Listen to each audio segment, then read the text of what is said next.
Мікрафон, калі ласка, так. Добрый дзень, паважаныя чальцы каардынацыйнай рады. Добрый дзень, паважаная кіраўніца аб'яднанага пераходнага кабінета, прадстаўнікі аб'яднанага пераходнага кабінета, лідары фракцый, гледачы нашай трансляцыі на канале каардынацыйнай рады. Сёння ў нас адбудуцца, можна сказаць, ключавая падзея унутрапалітычнага дэмакратычнага руху, слуханні кіраўніцы аб'яднанага пераходнага кабінета у каардынацыйнай радзе. Можна сказаць, што каардынацыйная рада адной з яе функцый з'яўляецца менавіта празрыстасць, дэманстрацыя празрыстасці, дэмакратычнасці і падсправаздачнасці ў межах нашага дэмакратычнага руху. І ў жніўні 25 года у нас адбыліся слуханні аб'яднанага пераходнага кабінета. Сёння жа адбудуцца слуханні па выніках дзейнасці кіраўніцы аб'яднанага пераходнага кабінета Святланы Ціханаўскай. Вельмі важна, што каардынацыйная рада, як органы абраны грамадзянамі Беларусі паводле наўпроставых прамых выбараў выконвае сваю функцыю не толькі міжнароднага прадстаўніцтва, але і унутранай дэмакратычнай празрыстасці. Таксама хацеў бы заўважыць, што ў маі 2026 года з 11 па 17 мая у нас адбудуцца наступныя выбары ў каардынацыйную раду. Я спадзяюся, па выніках гэтых выбараў таксама гэтая функцыя дэмакратычнай падсправаздачнасці і празрыстасці будзе выконвацца каардынацыйнай радай, як і зараз. І каб доўга не цягнуць час, я перадаю слова Святлане Ціханаўскай, кіраўніцы аб'яднанага пераходнага кабінета. Дякую, паважаны спадар спікер Артём Брухан, шановныя дэлегаты, дэлегаткі каардынацыйнай рады, сябры аб'яднанага пераходнага кабінета і ўсе беларусы, беларускі, якія нас глядзяць онлайн. Апошнія гады я ўсе свае выступы пачынаю са слоў падзякі.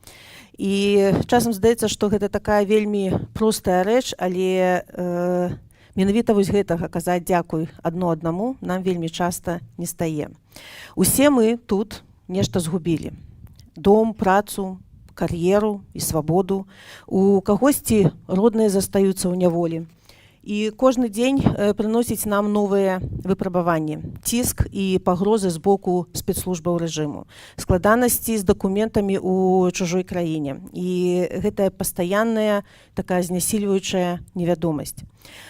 Але нягледзячы на ўсе гэтыя выпрабаванні, ніхто з вас не здаўся, не апусціў рук. Вы працягваеце працаваць, працягваеце верыць і робіце ўсё, што ў вашых сілах ужо больш за 5 гадоў. І паверце, што добрае слова, невялікі жэст падтрымкі ці шчырае дзякуй маюць неверагодную сілу.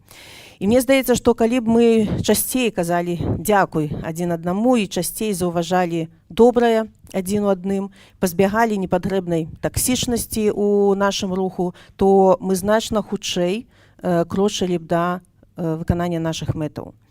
І сёння я хачу падзякаваць чальцам, сябрам каардынацыйнай рады за нашу з вамі супрацу на працягу апошніх 2 гадоў. І сённяшнія слуханні гэта сведчанне пра тое, што нашыя інстытуты працуюць і ўзаемадзейнічаюць, а дамоўленасці выконваюцца. Насамрэч, нам не трэба ніякай уладнай вертыкалі, калі ёсць сістэма, пабудаваная на прынцыпах дэмакратыі, узаемнай справаздачнасці і празрыстасці. І гэтая сістэма супрацьлегла так званаму казарменнаму спосабу кіравання, які рэжым навязвае беларусам. Я дзякую вам за падтрымку, але таксама дзякую і за спрэчкі. Трэба прыняць, што дэбаты, дыскусіі і разыходжанні, якія ў нас ёсць, гэта нармальна ў дэмакратычным грамадстве. Тое, што яны ёсць, гэта прызнак, прыкмета здаровага арганізму, і было б нашмат горш, калі б была поўная цішыня і аднагалоснасць. Я дзякую усім фракцыям і ў прыватнасці фракцыі беларусы, якая ініцыявала гэтае слуханне. Я вельмі спадзяюся, што я не расчарую Вадзіма Пракоп'ева і ведаю, што ён мае да мяне сотню пытанняў.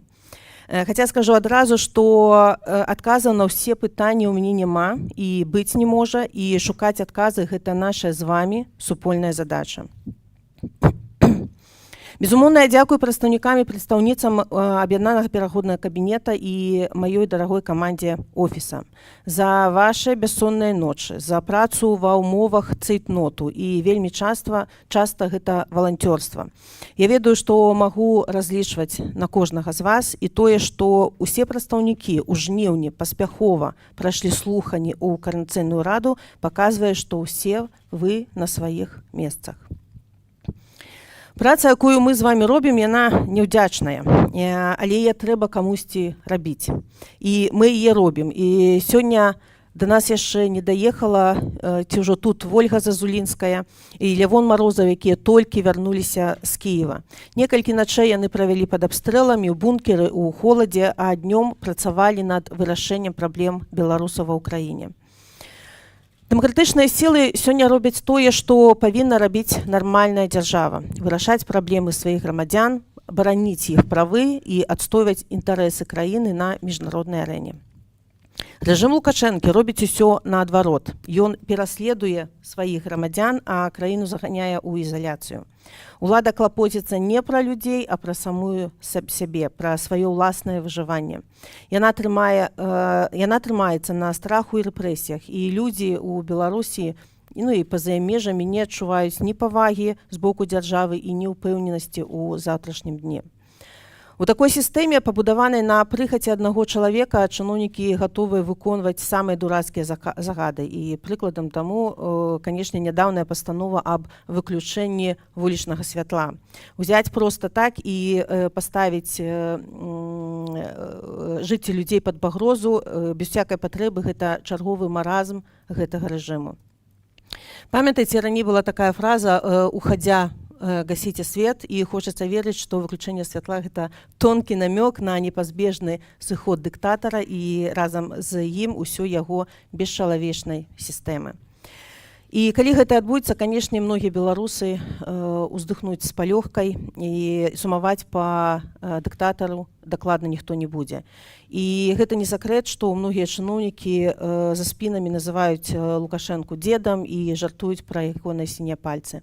Красамоўная і адстаўка Суботіна, старшыні віцебскага аблвыканкаму на гэтым тыдні, гэта яшчэ адзін сімптом гніення лукашэнкаўскай вертыкалі. Відавочна, што транзіт улады ў Беларусі непазбежны, паволі Лукашэнка ці без яе, і нам з вамі трэба да гэтага рыхтавацца. Я не кажу, што гэта наступіць заўтра, але калі гэта здарыцца, то ад нашай еднасці, ад нашай устойлівасці і здольнасці дэмакратычных сіл самамабілізавацца будзе залежыць, куды краіна будзе рухацца далей. У Беларусі, па сутнасці, толькі две альтэрнатывы. Гэта ці статус-кво Беларусі як сатэліт Расіі, ці ўсё ж незалежная краіна, інтэграваная ў еўрапейскую прастору. І сёння менавіта дэмакратычныя сілы ўвасабляюць сабой гэтую альтэрнатыву. Безумоўна, перамены ў Беларусі будуць шмат у чым залежаць ад вынікаў расійскай вайны супраць Украіны. Ёсць імавернасць, што ўсё ж будзе падпісана мірнае пагадненне, і калі гэта адбудзецца, увага зноў вернецца да Беларусі. І вельмі верагодна, што адчыніцца новае вакно магчымасцяў. І для нас будзе вельмі важна гэтай магчымасцю скарыстацца і не дазволіць Расіі замацаваць свой кантроль над Беларусю, каб не страціць канчаткова суверэнітэт. А захаваўшы суверэнітэт, мы зможам вярнуць Беларусь і дэмакратыю, а потым і, канешне, паставіць Беларусь на еўрапейскія рэйкі. Многія ўнутры сістэмы падзяляюць нашыя погляды і гатовыя з намі дамаўляцца. Яны разумеюць, што Лукашэнка страціў суб'ектнасць, што ён цалкам залежыць ад Расіі і вядзе краіну ў тупік. І калі гэты працэс не спыніць, то мы страцім нашу краіну. Менавіта таму кабінет нядаўна пачаў кампанію з заклікам да круглага стала. Гэта не значыць, што гэта адбудзецца сёння ці заўтра, але такім чынам мы закладаем платформу для будучага дыялогу. Безумоўна, можа адбыцца і іншы сцэнар, калі не будзе замірэння, а пачнецца новая хваля эскалацыі. І мы бачым, што Расія пры дапамозе Лукашэнкі ўжо рыхтуецца да гэтага, нарошчвае ўзбраенне, размяшчае арэшнікі, ядзерную зброю на тэрыторыі Беларусі, ці пакуль не размяшчае, ніхто не ведае. Расія бачыць Беларусь як плацдарм для чарговага нападу, для правакацыі супраць суседзяў. І, безумоўна, і ў гэтым выпадку шмат чаго будзе залежаць ад нашай еднасці і нашай гатоўнасці да супраціву. Але самае лепшае выйсце, канешне, такога сцэнару не дапусціць. Увогуле, сцэнараў развіцця падзеяў можа быць многа, і ў кожным з іх вялікую ролю будзе іграць Украіна.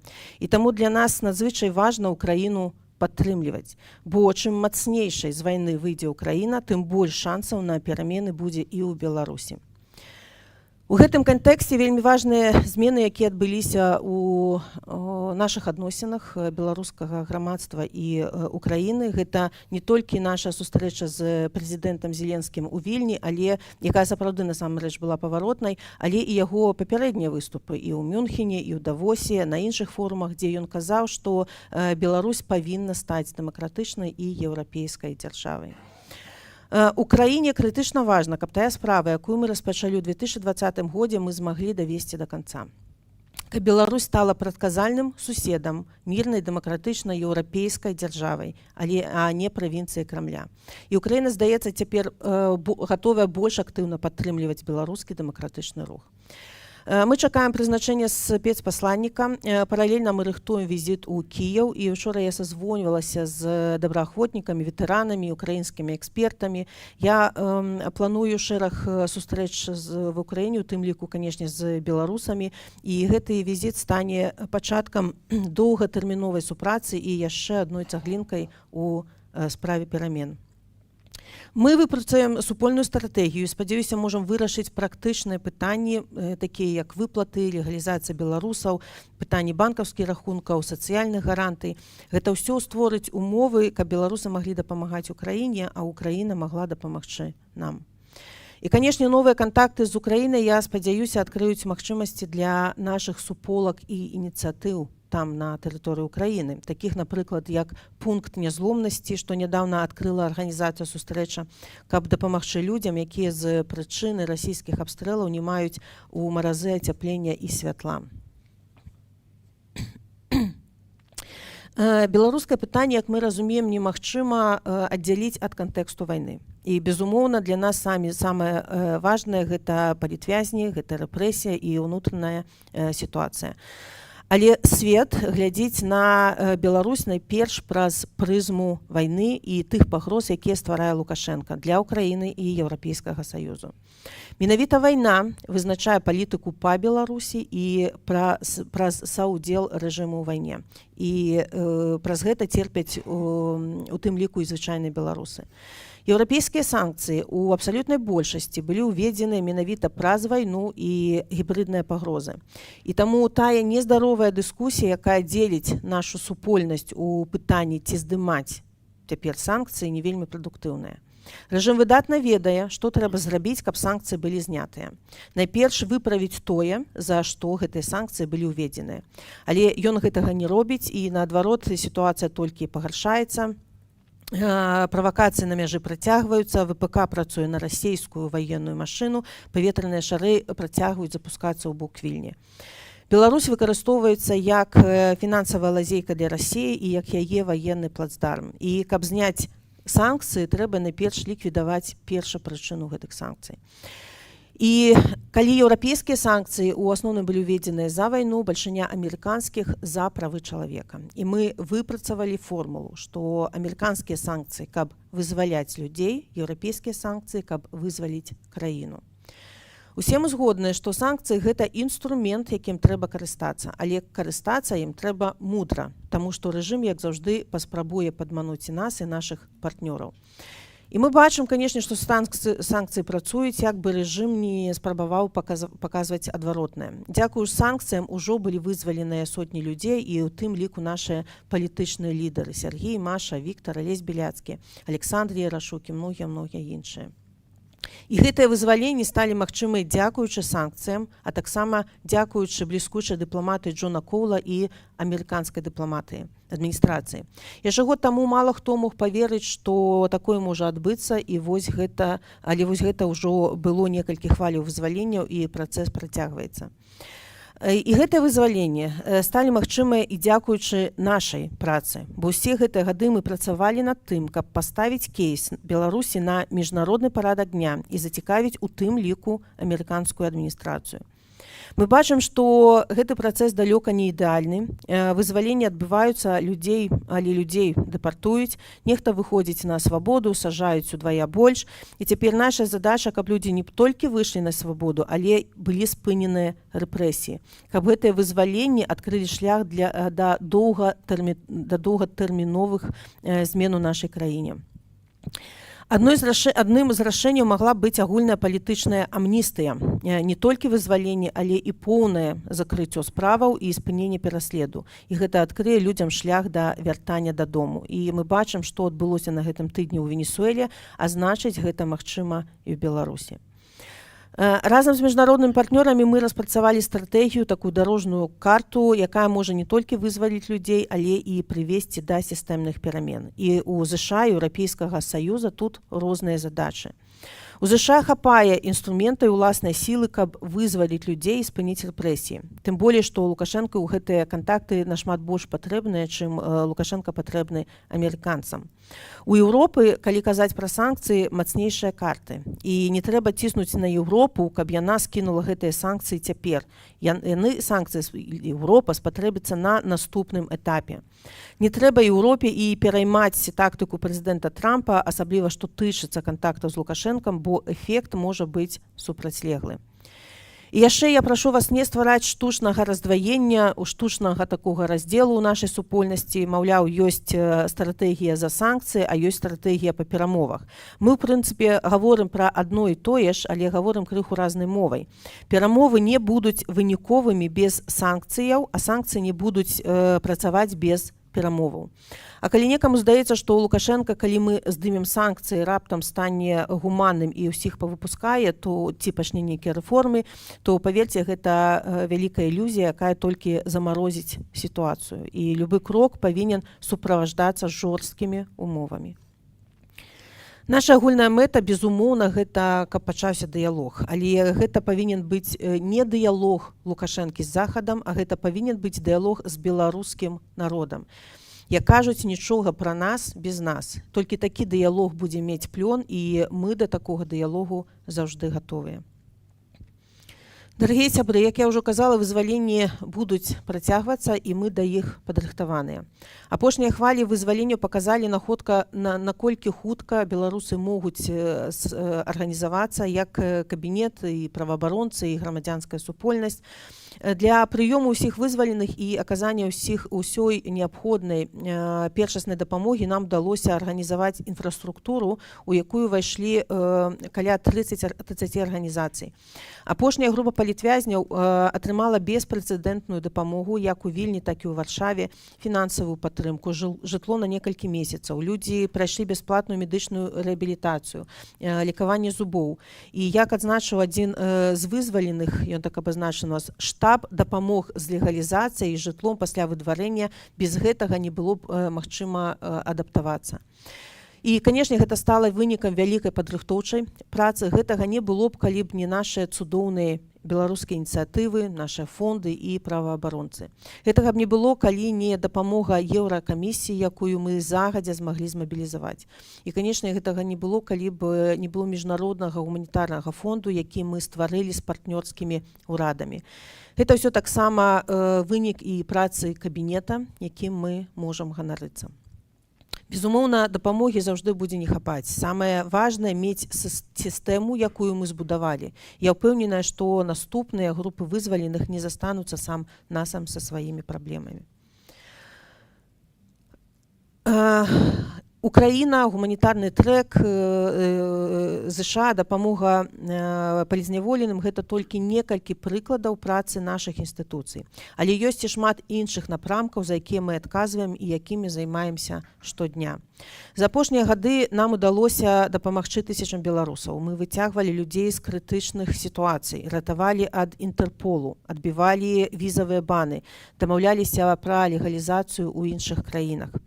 Інстытуцыі, кабінет, офіс, Координацыйная рада – гэта тое, што адрознівае наш рух ад іншых у свеце. І многія нацыі, якія апынуліся ў падобнай сітуацыі, нам сапраўды зайздросцяць. У нас ёсць сістэма, у нас ёсць легітымнасць, у нас ёсць інструменты ўнутранай дэмакратыі і поспехі ў вырашэнні практычных задач. Самае важнае, у беларускага грамадства ёсць суб'ектнасць, якая дазваляе нам казаць, што беларусы не раўно рэжым. Калі б нас і нашай працы не было, калі б не было каліноўцаў, калі б не было нашых медыяў, праваабаронцаў, усёй немавернай працы дыяспары, то гэтае клеймо суагрэсара распаўсюдзілася б на ўсю нацыю. І калі вы спытаеце, які галоўны вынік нашай працы, я б назвала гэты. Беларусаў адрозніваюць ад рэжыму, а Беларусь адрозніваюць ад Расіі. Безумоўна, нашы інстытуты не маюць улады. Хіба што нейкую сімвалічную. Мы не распараджаемся фінансамі, у нас няма сістэму кантролю ці нейкага прымусу, але ў нас ёсць уплыў на міжнароднай арэне, магчыма, меншы ўнутры краіны. Мы стварылі з вамі нешта абсалютна унікальнае, калі з дэмакратычным рухам у выгнанні працуюць як з урадам іншыя краіны, праводзяць стратэгічныя дыялогі, кансультатыўныя і кантактныя групы, прызначаюць спецпасланнікаў ці дазваляюць адкрываць свае місіі, нашыя місіі на чужых тэрыторыях. І неўзабаве я спадзяюся, што мы адкрыем яшчэ адну ў Гішпаніі. Гэта значыць, што нам давяраюць і нас успрымаюць як роўных партнёраў. Нашыя структуры жывыя, да нас далучаюцца новыя людзі, і адзін з апошніх набыткаў вядомы сацыёлаг Геннадзь Коршунаў, які будзе маім дарадцам па аналітыцы. Недавно далучыўся да маёй каманды і Дмітрый Кучук, з якім мы рыхтуем шэраг мерапрыемстваў да 40-годдзя Чарнобыльскай катастрофы. Я чакаю рашэння ад Координацыйнай рады па прызначэнню Мікалая Казлова на пасаду прадстаўніка ў кабінеце, які будзе у тым ліку працаваць па сілавіках. І Кучук, і Казлоў яшчэ нядаўна былі палітвязнямі. Выхад палітвязняў на волю, канешне, дае нам новую энергію. Мы ўжо наладзілі супрацу і камунікацыю з Алесем Біляцкім, Паўлам Северынцам, прафсаюзным лідарам Александрам Ярашуком. На гэтым тыдні я правяла размову з Віктарам Бабарыкам, і мне здаецца, што мы можам выпрацаваць супольную стратэгію, а не падзяляцца на дробныя палітычныя цэнтры. Як я казала, стратэгічная мэта у нас адна. Толькі тактыкі у нас, канешне, могуць быць розныя, і я паўтараюся, што я лічу, што гэта нармальна. Безумоўна, мне хацелася б большага ўдзела і традыцыйных палітычных партый, забароненых у Беларусі, і найлепшы шлях да гэтага, каб яны былі прадстаўленыя ў Координацыйнай радзе. Я ўжо казала, што за апошні год мы істотна перафарматавалі працу кабінета і офіса. Сёння кабінет – гэта зладжаная, моцная каманда. Мы працуем калегіяльна, мы збіраемся штотыдзень, і кожны несе адказнасць за свой напрамак, а ўсе рашэнні прымаюцца супольна. Дзейнічаем мы на аснове агульнай стратэгіі. Гэта і дакументы Координацыйнай рады, і рэзалюцыі канферэнцыі «Новая Беларусь», і платформа 2025, якую падпісалі ўсе ключавыя партнёры дэмакратычнага руху. Мы таксама далучаемся да ініцыятываў дыяспары, праваабаронцаў, экспертаў, культурных дзеячоў і, ў сваю чаргу, запрашаем іх да супрацы. Мы працуем разам з народнымі амбасадамі, кіберпартызанамі, Байпол, НАУ, Радай культуры і многімі іншымі партнёрамі. Я фізічна не змагу пералічыць усё, што было зроблена за апошнія гады, таму я спынюся на ключавых выніках па асноўных напрамках. Першая – прававая адказнасць. Дзякуючы тытанічнай працы Паўлы Латушкі, каманды НАУ, юрыдычнага аддзела офіса Белпол і праваабаронцаў у міжнародным крымінальным судзе распачатыя справы. Першая – па масавай дэпартацыі беларускіх грамадзян. Заяву падала Літва, і мы все за гэта ёй удзячныя. Другое – па незаконным вывазе ў Беларусь украінскіх дзяцей з акупаваных тэрыторый. Пытанне адказнасці рэжыму Лукашэнкі замацавана ў рэзалюцыях ПАРЭ і Еўрапейскага парламента. Рэгулярна гэтае пытанне гучаць у ОАН. Рэзалюцыя ПАРЭ па стварэнні міжнароднага трыбуналу за агрэсію супраць Украіны ўключае і злачынствы беларускага рэжыму. Суддзі, пракуроры, вайсковыя прадпрыемствы усе трапілі пад санкцыі, і гэта канкрэтны вынік нашай з вамі працы. Другое, мабільнасць і легалізацыя. Сёння сотні беларусаў пры нашай падтрымцы атрымалі міжнародную абарону і дапамогу ў легалізацыі. У больш чым палове краіны еўразвязу нам удалося дамагчыся змякчэння працэдур, выдачы пашпартоў замежніка, прызнання пратэрмінаваных пашпартоў, падаўжэння гуманітарных ВНЖ. Апошнія прыклады Іспанія, Данія, Нарвегія ці Літва, напрыклад, дзе ВНЖ цяпер выдаецца да 3 гадоў. Мы змаглі пазбегнуць візавых банаў, хоць праблема застаецца вельмі вострай. Мы выцягвалі людзей з крытычных сітуацый і эвакуявалі нават без пашпартоў. Дапамагалі тым, хто трапіў пад транснацыянальнай рэпрэсіі. І адзін з прыкладаў вядомых — гэта кейс Андрэя Гнёта, і супольнымі намаганнямі нам удалося прадухіліць яго экстрадыкцыю ў Беларусь. Мы таксама наладзілі сістэмную супрацу з Інтэрполам, каб спыніць злоўжыванні з боку рэжыму. Трэцяе, сацыяльная падтрымка. Тут мы сканцэнтраваліся на практычных патрэбах беларусаў. Разам з партнёрамі і праваабаронцамі мы выбудавалі сістэму падтрымкі рэпрэсаваных і вызваленых палітвязняў. Таксама працуе міжнародны гуманітарны фонд і створаны рабочыя групы па праблемах беларусаў у розных краінах, у тым ліку і Польшы. Чацвёртае — гэта эканоміка, і нядаўна Аліса Рыжычэнка прадставіла стратэгічнае бачанне развіцця Беларусі да 2035 года з канкрэтнымі рэформамі. І створана група экспертаў, якая працуе над пакетам эканамічных перамен. Пятае — гэта адукацыя і моладзь. Запушчаная бясплатная онлайн-школа, а нашы прапановы замацаваныя ў еўрапейскіх дакументах Еўразвязу. І Еўразвяз ухваліў пакеты падтрымкі, стыпендыі, адукацыйныя праграмы, онлайн-навучанне. І гэта вынік сістэмнай адвакацыі. Шостае — гэта нацыянальная ідэнтычнасць і культура. Мы рэалізавалі шэраг медыякампаній, супольных праектаў з ключавымі культурнымі інстытуцыямі. Мы адкрывалі дзверы для беларускіх арганізацыяў і творцаў. Культура для нас — гэта не другаснае, нешта не другаснае, гэта элемент устойлівасці і бяспекі. Сёмае — абарона і бяспека. Мы адвакатавалі пытанні ветэранаў і добраахвотнікаў. Мы праводзілі кампаніі, скіраваныя да сілавікоў. І летась мы падрыхтавалі комплексны дакумент па бяспецы, такі Red Paper, які быў прэзентаваны на міжнародных форумах.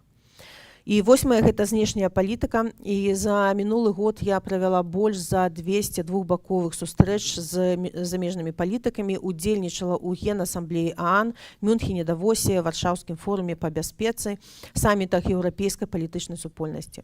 Мы стварылі міжпартыйную пляцоўку 8+100, альянс парламенцкіх груп за дэмакратычную Беларусь у 24 краінах ужо, міжнародны гуманітарны фонд, стратэгічныя дыялогі з шэрагам краін і міжнародных арганізацый.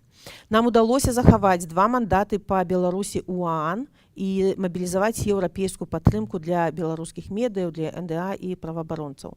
Адкрылі місіі ў Таліне, Кіеве, Брусэле, Празе, цэнтр у Італіі і неўзабаве будзе і ў Мадрыдзе. Вайна, безумоўна, моцна ўскладніла нашу працу, а адвакатаваць беларускія інтарэсы стала вельмі няпроста, але беларуская тэма застаецца на міжнародным парадку дня, і гэта, у першую чаргу, вынік нашай з вамі сістэмнай працы. Нам часам прылятае, маўляў, мы сядзім на нейкіх фінансавых потоках. Я хочу яшчэ раз падкрэсліць, ні офіс, ні кабінет не размяркоўваюць ніякіх сродкаў. Замежная дапамога, якая выдзяляецца на Беларусь, размяркоўваецца напрамую донарамі праз конкурсы і са строгай справаздачнасцю. Мая задача — мабілізаваць гэтую дапамогу, каб беларускія медыі, праваабаронцы, арганізацыі, ініцыятывы маглі выконваць сваю працу. У нашай сітуацыі трэба быць і смелымі. І я так думаю, што наш біяметрычны пашпарт Новай Беларусі — гэта адзін з вельмі моцных праектаў. Толькі летась было выдадзена амаль 500 нашых пашпартоў, і ў першую чаргу для беларусаў, у якіх скончваюцца дакументы. Так, пашпарт пакуль не атрымаў фармальнага прызнання і мае сімвалічны статус, хаця ў нас ёсць пацверджаныя кейсы, калі ён дапамагаў людзям у працэсе легалізацыі. І сёлета мы працягнем працу над прызнаннем, мы рыхтуем для гэтага неабходную дакументацыю. Мы імкнемся, каб пашпарт мог служыць дадатковым дакументам для беларусаў у крытычных сітуацыях. І мы зыходзім з таго, чым больш будзе выдадзена пашпартоў, тым больш будзе шансаў на прызнанне. Але нават не маючы прызнання, гэты дакумент ужо выконвае важную роль. Ён прыцягвае увагу да праблем беларусаў, і дзякуючы гэтаму некаторыя краіны пачалі выдаваць беларусам пашпарт замежніка. І цяпер пару словаў пра нашыя планы на бліжэйшы перыяд. Мы плануем адкрыць офіс у Варшаве, і, як вы ўжо ведаеце, я працягну сваю працу, базуючыся тут у Польшы. І пры гэтым офіс у Вільні працягвае дзейнасць і захавае дыпламатычную акрэдытацыю. За апошнія дні тут у Варшаве я ўжо сустрэлася з шэрагам беларускіх арганізацый, ініцыятыў. Мы абмеркавалі супольныя праекты, мерапрыемствы і ўжо маем план на паўгоду наперад. І сёлета я буду імкнуцца прысвячаць больш часу непасрэдна беларусам і беларускім ініцыятывам. Я разлічваю, што моя прысутнасць у Варшаве будзе карыснай і для больш шчыльных кантактаў з польскімі ўладамі і для беларускай дыяспары. Я хачу падкрэсліць, што гэтае пашырэнне не пашкодзіць ні нашай працы, ні планам, ні адносінам з нашымі партнёрамі. Яно, наадварот, гэта ўсё можа ўзмацніць. Што да міжнароднай працы, то мы працуем над візітамі ў Кіев, сустрэчамі з кансультатыўнай групай Еўрапейскага Саюза, кантактнай групы Рады Еўропы, а таксама рыхтуем стратэгічныя кансультацыі з Вялікабрытаніяй у сакавіку. Паралельна рыхтуецца наступная сесія стратэгічнага дыялогу са Злучанымі Штатамі. На травень запланаваная чарговая канферэнцыя беларусаў свету, таксама асобны кангрэс, прысвечаны палітвязням. Разам з нямецкай арганізацыяй Ліберэка і парламентарыямі з розных краін мы рыхтуем форум хросных палітвязняў, а таксама сустрэчу міжпарламенцкага альянсу ў Лондане. І са Швецыяй плануем асобную канферэнцыю, прысвечаную моладзі. І, канешне, мы працягваем працу па вызваленні людзей. Мы застаёмся ў пастаяннай камунікацыі з амерыканскай адміністрацыяй. Мы рыхтуемся прымаць новыя групы вызваленых. Але наша мэта, каб кожны чалавек меў выбар, каб ці застацца ў Беларусі, ці выехаць, калі гэта яму патрэбна, і, канешне, каб рэпрэсіі былі спыненыя. Безумоўна, адной з ключавых падзей гэтага году стануць выбары ў Каранацыйную раду. Я не чакаю высокай яўкі на фоне рэпрэсій, але гэтыя выбары, я ўпэўненая, дазволяць замерыць настроі ў дэмакратычнай супольнасці і забяспечыць шырокае прадстаўніцтва розных груп і ініцыятыў. Каранацыйная рада, хачу падкрэсліць, прызнаная міжнароднымі арганізацыямі і замежнымі ўрадамі, прадстаўленая ў парламенцкіх асамблеях і ў нашых агульных інтарэсах, каб мы ўзмацнялі суб'ектнасць і ролю Каранацыйнай рады ў нашым руху. І я добра разумею, што ні рада, ні кабінет, ні офіс не вырашыць усіх пытанняў беларусаў, але гэта сапраўды унікальная палітычная пляцоўка, якая дае нам, беларусам, рэпрэзентатыўнасць і голас ва ўмовах, калі дзяржава не прадстаўляе грамадства. І я спадзяюся, што яшчэ да выбараў Каранацыйная рада зможа разгледзець кандыдатуру Мікалая Казлова, а таксама шэраг законапраектаў для новай Беларусі. З нашага боку ёсць жаданне больш шчыльнай супрацы і камунікацыі. Канешне, я заўжды чакаю вашых прапаноў і ініцыятыў. І на заканчэнне дазвольце яшчэ раз выказаць словы падзякі ўсім чальцам Каранацыйнай рады, кабінету, офісу і ўсім беларускім ініцыятывам, арганізацыям і звычайным простым нашым дарагім беларусам, якія не складаюць рук нават у цяжкіх умовах. Все, буду рада адказаць на пытанні. Жыве Беларусь, канешне. Дзякуй вялікі за гэты выступ, і мы пераходзім да наступнай часткі, да сесіі пытанняў і адказаў. Мы трохі спазняемся, бо трохі пазней пачалі, але так ці інакш, да 11:55 у нас будзе першая сесія пытанняў і адказаў, і раунд першы — гэта пытанні ад фракцый згодна з рэгламентам слуханняў кіраўніцы аб'яднанага кабінета. У нас будуць задавацца пытанні па парадку, які ўстаноўлены працоўнай групай. І першае пытанне — гэта фракцыя беларусы. Хто задае пытанне? Вадзім Пракоп'еў. Вадзім, калі ласка, ваши пытанні. Я бы хацеў папрасіць чальцоў каардынацыйнай рады, якія зараз знаходзяцца на зуме, каб яны уключылі ўсе свае камеры, бо гэта вельмі важна, каб мы бачылі адзін аднаго. Вадзім, калі ласка, вам слово. Слышно меня хорошо, все хорошо? Так, так. Спасибо, Артем. Спасибо, уважаемая Светлана Георгиевна, что согласились прийти на слушание КС. Мы вас очень долго ждали. 5,5 лет. Прекрасно выглядите. Это пока вопрос не из программы слушаний. Скорее, техническое уточнение. Видите ли, мы, когда готовили эти слушания, решили сделать все по канону. Прямо как в американском конгрессе. Вы тоже давали показания и выступали в американском конгрессе, как я помню, и знаете эту культуру слушаний. По канону было сделано все, в том числе и расстановка мебели для зрителей и модераторов. Для вас, как для политика приглашенного отвечать на слушаниях, мы предусмотрели отдельный стол напротив президиума. Опять же, ровно как в Конгрессе США. Сегодня вы поменяли казуально правила и привычно расположились в президиуме, что немного нарушает этикет и несколько обесценивает работу нашей техкоманды. Я правильно вас понимаю, Светлана? Вам некомфортно быть за отдельным столом рядом с президиумом, вы почувствовали себя ответчиком, может быть, подотчетным политиком. В чем причина одностороннего изменения этикета? Вадим, это, конечно, очень странно, что вы мне задаете технический вопрос. Здесь в зале присутствуют такие же чельцы Координационного совета, как и вы, и мне приятно смотреть на людей перед собой. Это технические моменты, которые абсолютно не связаны с моим желанием или нежеланием и с тем, как я себя чувствую. Но вы не против были бы расположиться, так как это принято в Конгрессе США, на подобных слушаниях? Или Спасибо, я уже расположилась. Понятно.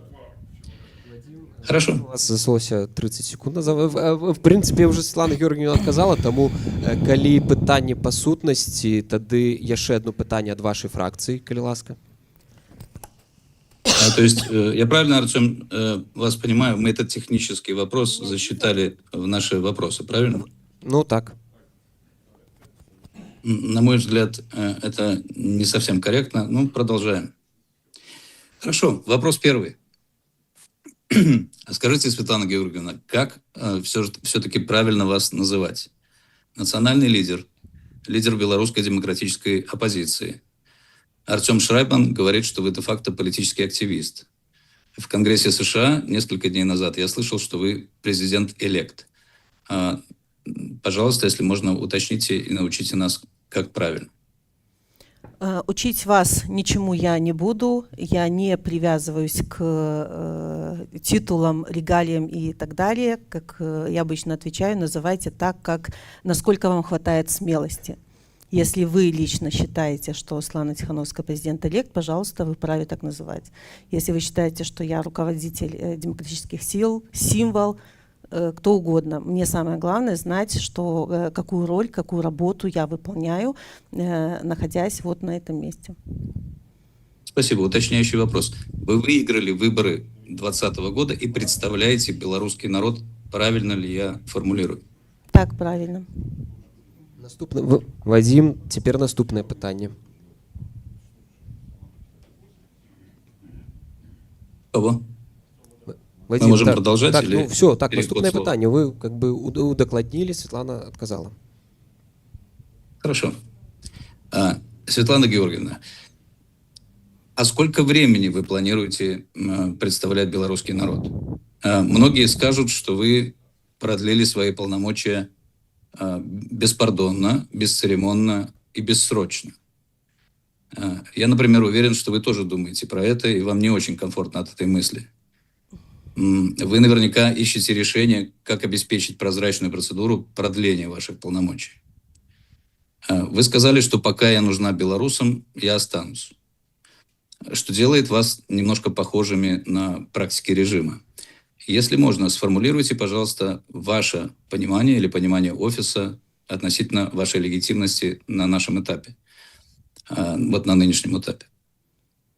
Я считаю, что пока у нас не будет возможности новых, более легитимных способов организации новых выборов, я остаюсь на том месте, на котором остаюсь, и пока меня слушают белорусы, пока меня слышат наши зарубежные партнеры, доверяют, с нами работают, то я буду находиться там, где я нахожусь. Никаких процедур вы пока не планируете, это просто уточняющий вопрос. Если будет возможность организовать общенациональные выборы президента-электа, лидера демократической оппозиции, главы Объединенного переходного кабинета, пожалуйста, я буду только за. Если не получится их организовать в 2035 году, вы... А какие у вас предложения, Вадим? Помогите мне, как Координационный совет, ответить на этот вопрос. Какие у вас предложения? Что можно сделать? Хорошо. У меня нет, знаете, вот короны, которую я сниму, отдам, либо там нагрудного знака отдам, и это будет передача легитимности. Дякую, Вадим. Я думаю, што ўжо удакладняючыя пытанні падышлі к канцу, больш нават за 2 падчас 2 хвілін. І пераходзім, сістэмнае пытанне увязалі, і пераходзім да наступнай фракцыі. Гэта фракцыя «Моладзевы наступ».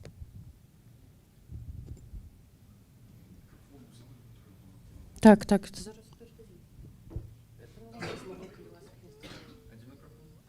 поменяйся, калі ласка, з мого месца.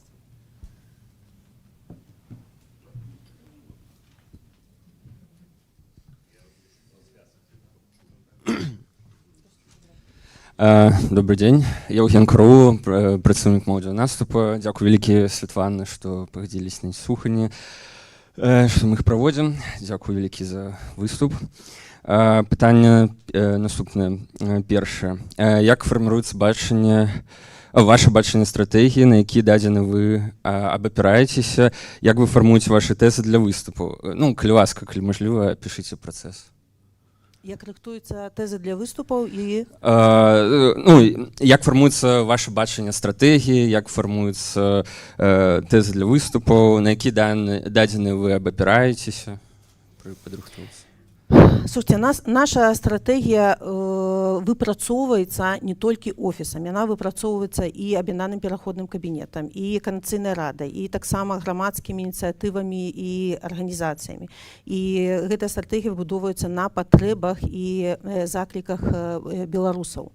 І, канешне, мы разумеем, што наша стратэгія не можа быць такой, як у звычайнай краіне, бо ў нас ёсць і абмежаванні, мы не знаходзімся на тэрыторыі краіны, але і наша стратэгія пабудоўваецца на нацыянальных інтарэсах Беларусі. Мы ўсе хочам бачыць Беларусь вольнай, незалежнай, каб беларусы адчувалі сябе ў бяспецы ў нашай краіне, каб мы маглі выбудоўваць добрыя адносіны з нашымі суседамі і эканамічным накірунку маглі працаваць, то бок все, што ў інтарэсах вольнага народа, вольнай нацыі, і на гэтай выснове будуецца наша стратэгія. Добра, так, дзякуй. Я магу наступны. Калі звязаныя пытанні ў працяг. Мы па колу, так. Як гэта на практыке адбываецца? Праводзяцца шматлікія кансультацыі паміж прадстаўнікамі дэмакратычнага руху. Гэта і эксперты, гэта і грамадзянская супольнасць, гэта розныя ініцыятывы. Мы атрымліваем фідбэк і пажаданні беларусаў з унутры краіны. У нас ёсць пастаянная камунікацыя. Гэта і, так экспертаў назвала, гэта і прадстаўнікі кабінета па розных накірунках, і можа гэта калі-небудзь і такія асабістыя адчуванні розных людзей. То бок гэта не тое, што прыйшла Ціхановская, сказала, вось у нас такая стратэгія, мы координуемся з грамадствам па супольнаму бачанню Беларусі. Дзякуй. Дзякуй. І наступнае пытанне ад фракцыі «Наша справа». Добрый день, ці чуваць мяне? Так, чуваць. Александр Паршанков, «Наша справа». Светлана Георгиевна, дзякуй вялікі, што вы сёння з намі. Такое пытанне ад нашай фракцыі. Вось гэты першы блок прысвечаны у тым ліку і паразам. Ці можаце вы назваць вось калі за апошнія 5 гадоў вы лічыце, што вы дапускалі нейкія палітычныя памылкі, ці можаце вы назваць іх і сфармуляваць, што менавіта было памылкай і які вынік, якую рэфлексію з гэтага вы мелі? Дзякуй. Слухайте, ну я не назову нейкіх таких глобальных палітычных памылак, бо мы працавалі у вельмі абмежаванай прасторы, і ніхто ніколі не ведае, што будзе памылкай, што не, калі ты гэта не паспрабуеш. Якія б, можа, ініцыятывы я б называла памылкай, гэта план перамога, на які мы, канешне, ускладалі вельмі шмат чаканняў і які не апраўдаўся. Можа, гэта была ці палітычнай памылкай, ці увогуле нашай грамадскай, тое, што мы магчыма, не дапрацавалі з літоўскім грамадствам. Мы усе так думалі, што літоўцы ўсё ведаюць, літоўцы ўсё разумеюць, і тыя наратывы, якія прасоўваюць некаторыя парламентары і ўзмацняюцца прапагандысцкімі наратывамі, а яны ўвесь гэты час працавалі. І вось гэтыя літвінізмы, пагоні і стала такой прычынай, каб літоўцы ў Літве пачалі так адносіцца да беларусаў крышку негатыўна. Мы, канешне, усе гэтыя часы спрабавалі гэта выраўняць, і мы праводзілі шматлікія і круглыя сталы, і кансультацыі, і публічна выступалі ў медыа, але ж не хапіла вось нашых рэсурсаў, каб змагацца з гэтай вялікай прапагандысцкай машынай. І, можа, трэцяя памылка, за якую не адказныя там палітычныя структуры, але ж тое, што у нашым грамадскім руху некаторыя дыскусіі становяцца публічным, прашу прабачэння, срачам. Да? І гэта вельмі спрыяе на агульныя настроі, і больш увагі канцэнтруецца вакол там нейкіх дробных канфліктаў паміж арганізацыямі ці асобамі, і мы губляем фокус. І, канешне, я хацела б, каб мы не гублялі нашу мэту і канцэнтравалі нашу энергію не вакол спрэчак, а вакол працы. Дзякуй. Дзякуй, Александр. Калі пытанне звязанае з гэтым, то наступнае, ці перадаем слово наступнай фракцыі? Давайте передадим слово. Дякую. Наступная фракция, команда «Латушки», «Рух за свободу». День добрый. Юрий Губаревич, координатор фракции «Команда Латушки» и «Рух за свободу». Дякую, великий, Светлана, что погодились пройти. Я думаю, что это початок вельми доброй традиции, такого открытого диалога, магчимости задать любые питания. Передусім важне і актуальне для сьогоднішнього дня, для розуміння, куди ми рухаємося далі. Максимум, вони будуть вострі, ну, така специфіка публічної політики. Серед питань від нашої фракції, на жаль, нема таких важних, як питання перестановки столів і креслів у гэтым помешканні. Ми більш приземлені теми уздимаємо. І одна з таких тем близька для тих білорусів, хто потерпів від режиму, не тільки білорусів, українців, інших людей, представників заміжних держав, які зараз сидять у турмах Білорусі. Це тема відказності режиму. Ми послідовно проводимо це питання на всіх пляцовках, де працює чальці нашої фракції і у самій координаційній раді. По нашей инициативе была принята резолюция, решение Координаційної ради, яке включає якраз такі питання відказності режиму, це офіційна позиція Координаційної ради.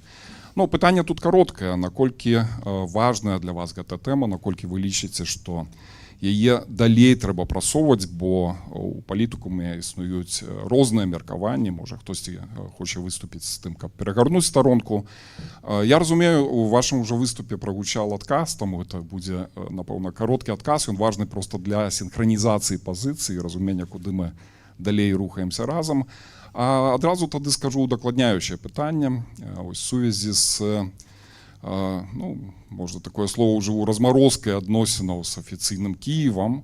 Як вы бачыце важнасць гэтага накірунку у справе прыцягнення рэжыма Александра Лукашэнкі да адказнасці? Дзякуй вялікі. Вы ведаеце, што я лічу гэтую працу, вашу працу прынцыпова важнай, бо я ўпэўненая, што без адказнасці не будзе ні справядлівасці для ахвяр гэтага рэжыму і не будзе ўпэўненасці, што гэты гвалт і рэпрэсіі не паўторацца зноў у будучыні. І таму, канешне, дзякуем вялікі за каласальную працу і за тое, што нягледзячы, што шмат чаго адбываецца ў свеце і шмат у якіх краінах адбываюцца такія ж падзеі, мы змаглі прасунуць ідэю прыцягнення да адказнасці на ўзровень міжнароднага крымінальнага суда пры дапамозе Літвы. І, канешне, я вельмі удзячна Павлычу, што ён вельмі моцна трымае гэтую пазіцыю. І мы заўжды адвакатуем, каб іншыя краіны далучыліся да гэтай справы. І другі накірунак — гэта прыцягненне адказнасці за вываз украінскіх дзяцей. Я, канешне, ўпэўненая, што ў гэтым павінна быць зацікаўлена і Украіна, бо гэта тычыцца іх нацыянальных інтарэсаў. І я спадзяюся, што вось гэты візіт, які мы рыхтуем, зможа нам дадаць вось такі дадатковы штуршок, каб ужо больш цеснай супрацы з украінскім бокам мы працягвалі гэтую працу. І я ўпэўненая, што калі Павлыч будзе ў дэлегацыі ў Кіеў, то, канешне, ён больш зможа дэтальна растлумачыць украінцам, чаму гэта нам патрэбна тут у гэтым накірунку выступаць супольна. Дзякуй вялікі. І наступнае пытанне ад фракцыі «Еўрапейскі выбар». Вітаю, спадарня прэзідэнтка. У мяне наступнае пытанне. Мінула амаль 6 год, як вы ініцыявалі стварэнне Коордынацыйнай рады. Як, па вашаму меркаванню, ці адпавядае сёння Коордынацыйная рада таму, што вы на яе ускладалі ў пачатку? І удакладняючае пытанне адразу. Вы шмат сустракаецеся з замежнымі палітыкамі. Як яны ставяцца да такой інстытуцыі нашай, як Коордынацыйная рада? Дзякуй. Мы все памятаем, што Коордынацыйная рада была створана ў 2020 годзе як платформа для дыялогу і перамоваў з рэжымам. На гэтую прапанову рэжым адказаў гвалтам. І, канешне, Коордынацыйная рада, яна праходзіла нейкую трансфармацыю. Вы памятаеце, што першы склад гэта быў з дэлегатаў грамадзянскай супольнасці, потым мы правялі выбары. І я думаю, што з кожным годам, з кожнымі выбарамі роля Коордынацыйнай рады яна узмацняецца. І таму, канешне, я зноў хачу заклікаць беларусаў, якія хацелі б рэпрэзентаваць нейкую частку беларусаў, сваіх выбаршчыкаў у працу Коордынацыйнай рады. Я разумею, з якімі рызыкамі гэта звязана. І яшчэ раз хачу падкрэсліць, як я ўдзячна вам і на вас і крымінальныя справы, і пад ціскам вашыя родныя, але увогуле праца ў дэмакратычным руху гэта такое самагубства. Вы бярэце на сябе адказнасць. І для мяне роля Коордынацыйнай рады гэта сувязь паміж палітычнымі выканаўчымі, скажу так, структурамі і грамадствам. І таму я ўпэўненая, што роля Коордынацыйнай рады будзе расці і ў сувязі з магчымым круглым сталом, напрыклад, які мы прасоўваем. І я вельмі радая, што мы змаглі павысіць значнасць Коордынацыйнай рады у міжнародных інстытуцыях. Я ўжо пералічала, дэлегаты Коордынацыйнай рады выступаюць у еўрапейскіх інстытуцыях, у парламенцкай асамблеі АБСЕ у будучыні і Еўранэсту. То бок наша задача інтэграваць інтарэсы беларусаў праз чальцо Коордынацыйнай рады у міжнародных інстытуцыях. Таму я Адзінае, што я вось хацела бы больше ініцыятыўнасці ад Координацыйнай рады, бо тут мяне папракнулі, так што я упершыню з вами сустракаюся, і за гэтыя 5 год ніколі не было такой ініцыятывы, каб сустрэцца пагаварыць. Калі я сустракаюся з фракцыямі асобна, гэта заўжды мая ініцыятыва, і бо Координацыйная рада для мяне гэта не проста пагаварыць, там дэбаты нейкія арганізаваць, але гэта і пра практычную працу. Дзякую, што вы удзельнічаеце ў абмеркаванні вострых пытанняў, абмеркаванні будучых рэформ, але вось хочацца больш ініцыятывы. Там, напрыклад, я чакала вельмі доўга нейкіх прапаноў па прадстаўнікам у аб'яднаны пераходны кабінет, не было ніводнай прапановы. Ну, то бок, я хочу больш шчыльнай супрацы, я вельмі буду удзячна, калі мы будзем часцей сустракацца, калі будзе агенда, павестка для такіх сустрэч. Таму з майго боку я толькі за ўзмацненне ўсіх дэмакратычных структур. І, канешне, вось гэта інстытуцыі, якія мы збудавалі, офіс АПК і Координацыйная рада, вельмі добра ўспрымаецца на міжнароднай арэне, бо, як ужо казала ў сваёй прамове, што аніводны дэмакратычны рух такіх структур моцных, устойлівых не мае. Дзякую. Наступнае кола пытанняў і фракцыя Блок Прокоп'ева Егорова. Наступнае пытанне. Да, я так понимаю, моя очередь, да? Алло? Да. Да, спасибо. Светлана Георгиевна, поскольку вы президент-элект, лидер демократической Беларуси, и только что сказали, что представляете белорусский народ, вопрос у меня к вам следующий. Вы хотите забрать власть у Лукашенко? Я хочу, чтобы власть у Лукашенко забрал избранный президент на открытых и честных выборах. Вы знаете, я не буду это повторять, что у меня амбиции участвовать в новых президентских выборах у меня нет. Вы хотите привести к этим выборам, правильно? Да, это та задача и та цель, к которой мы стремимся с 2020 года. Организовать новые, честные, открытые выборы в Беларуси, где может участвовать каждый, и белорусы будут выбирать своего президента. Мне кажется, это тождественно. Вадим. Привести к выборам – это и есть забрать власть у Лукашенко, разве нет? Ну, это просто ваша реплика, как бы вы имеете право, поэтому спасибо за вопрос. И следующий вопрос – это молодевый наступ, коли ласка. Добрый день, меня слышно? Да, да.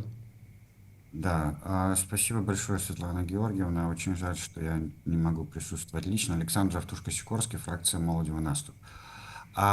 Если мы правильно понимаем, у офиса Светланы Тихановской есть некая программа деятельности, исходя из которой вы действуете, в том числе взаимодействие с международными партнерами, с демократическими силами, с белорусским обществом. Исходя из этого, как, по-вашему, выглядит базовый сценарий смены политического режима в Беларуси? Как будет выглядеть последовательность действий? Вот сейчас мы делаем вот это, за этим последует вот это, вот это, вот это, и в результате этого режим сменится. И как долго нам этого еще ждать, по вашим оценкам? Спасибо большое. Так, ну, во-первых, ждать не надо. На это надо работать, для этого надо усиливать субъектность белорусов как нации, субъектность белорусских демократических структур как альтернативу Лукашенко. Я вам сейчас не могу выдать план 1, 2, 3, что зачем должно следовать, чтобы сменить власть в Беларуси, потому что Беларусь стала заложником более таких широких геополитических событий. Да, и у нас нет определенного сценария, когда случится то-то, если мы сделаем то-то. Могут быть разные ситуации, много зависит и от исхода войны в Украине, и от возможной эскалации России по отношению, например, к зарубежным партнерам. Наша задача – это вот то пресловутое окно возможностей, о котором мы говорим, да, это не какое-то одномоментное событие, да, к этому будет приводить ряд событий. И наша задача к этому моменту быть сильными, иметь поддержку белорусов, иметь поддержку наших партнеров в Евросоюзе, в США и других странах, которые понимают нашу ценность, которые понимают ценность независимой Беларуси и готовы вкладываться в эту Беларусь. Как мы хотели бы, чтобы ситуация развивалась? Мы продвигаем идею круглого стола. Это такой национальный диалог. Понятно, что Лукашенко там не будет, потому что он отдан России, и навряд ли он хотел бы видеть белорусов за этим круглым столом. Я уже говорила в своей речи, что его видение — это круглый стол с западным миром, минуя белорусов. Наша задача, чтобы этот национальный диалог, круглый стол, он происходил именно с участием белорусов. Поэтому через переговоры на разных уровнях, через консультации, чтобы мы постепенно пришли к остановке репрессий, к возможности возвращения белорусов домой, для запуска механизмов привлечения к ответственности и к новым честным выборам. То есть нет такого, все, я помню, еще с 2020 года требовали: дайте план. Ну, не может быть такого плана. Может быть стратегия, но четкой там, не знаю, росписи, как это будет, конечно, нет. У нас на случай эскалации каких-то таких серьезных, резких изменений в Беларуси разработан план действий в Объединенном переходном кабинете. Он не публичный, вот, но там для работы Объединенного переходного кабинета есть четкая инструкция.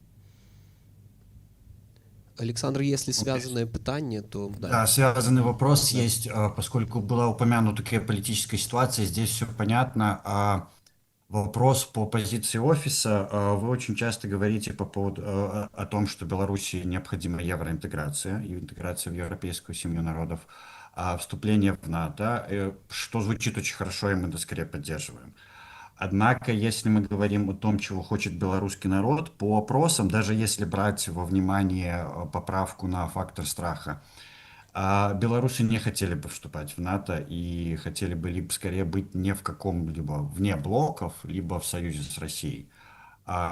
Исходя из этого, как вы планируете артикулировать, адвокатировать вашу позицию и почему вы вообще за это выступаете, с учетом того, что это не совсем то, чего хочет белорусский народ? Александр, я отложу ответ на этот вопрос, пока вы мне не предоставите доказательства, где я говорила, что я хочу, чтобы Беларусь была в НАТО. Спасибо. Спасибо. Наступное питание, фракция «Наша справа». Дзякуй. Святлана, хочу вернуцца да пытання пра літвінізм.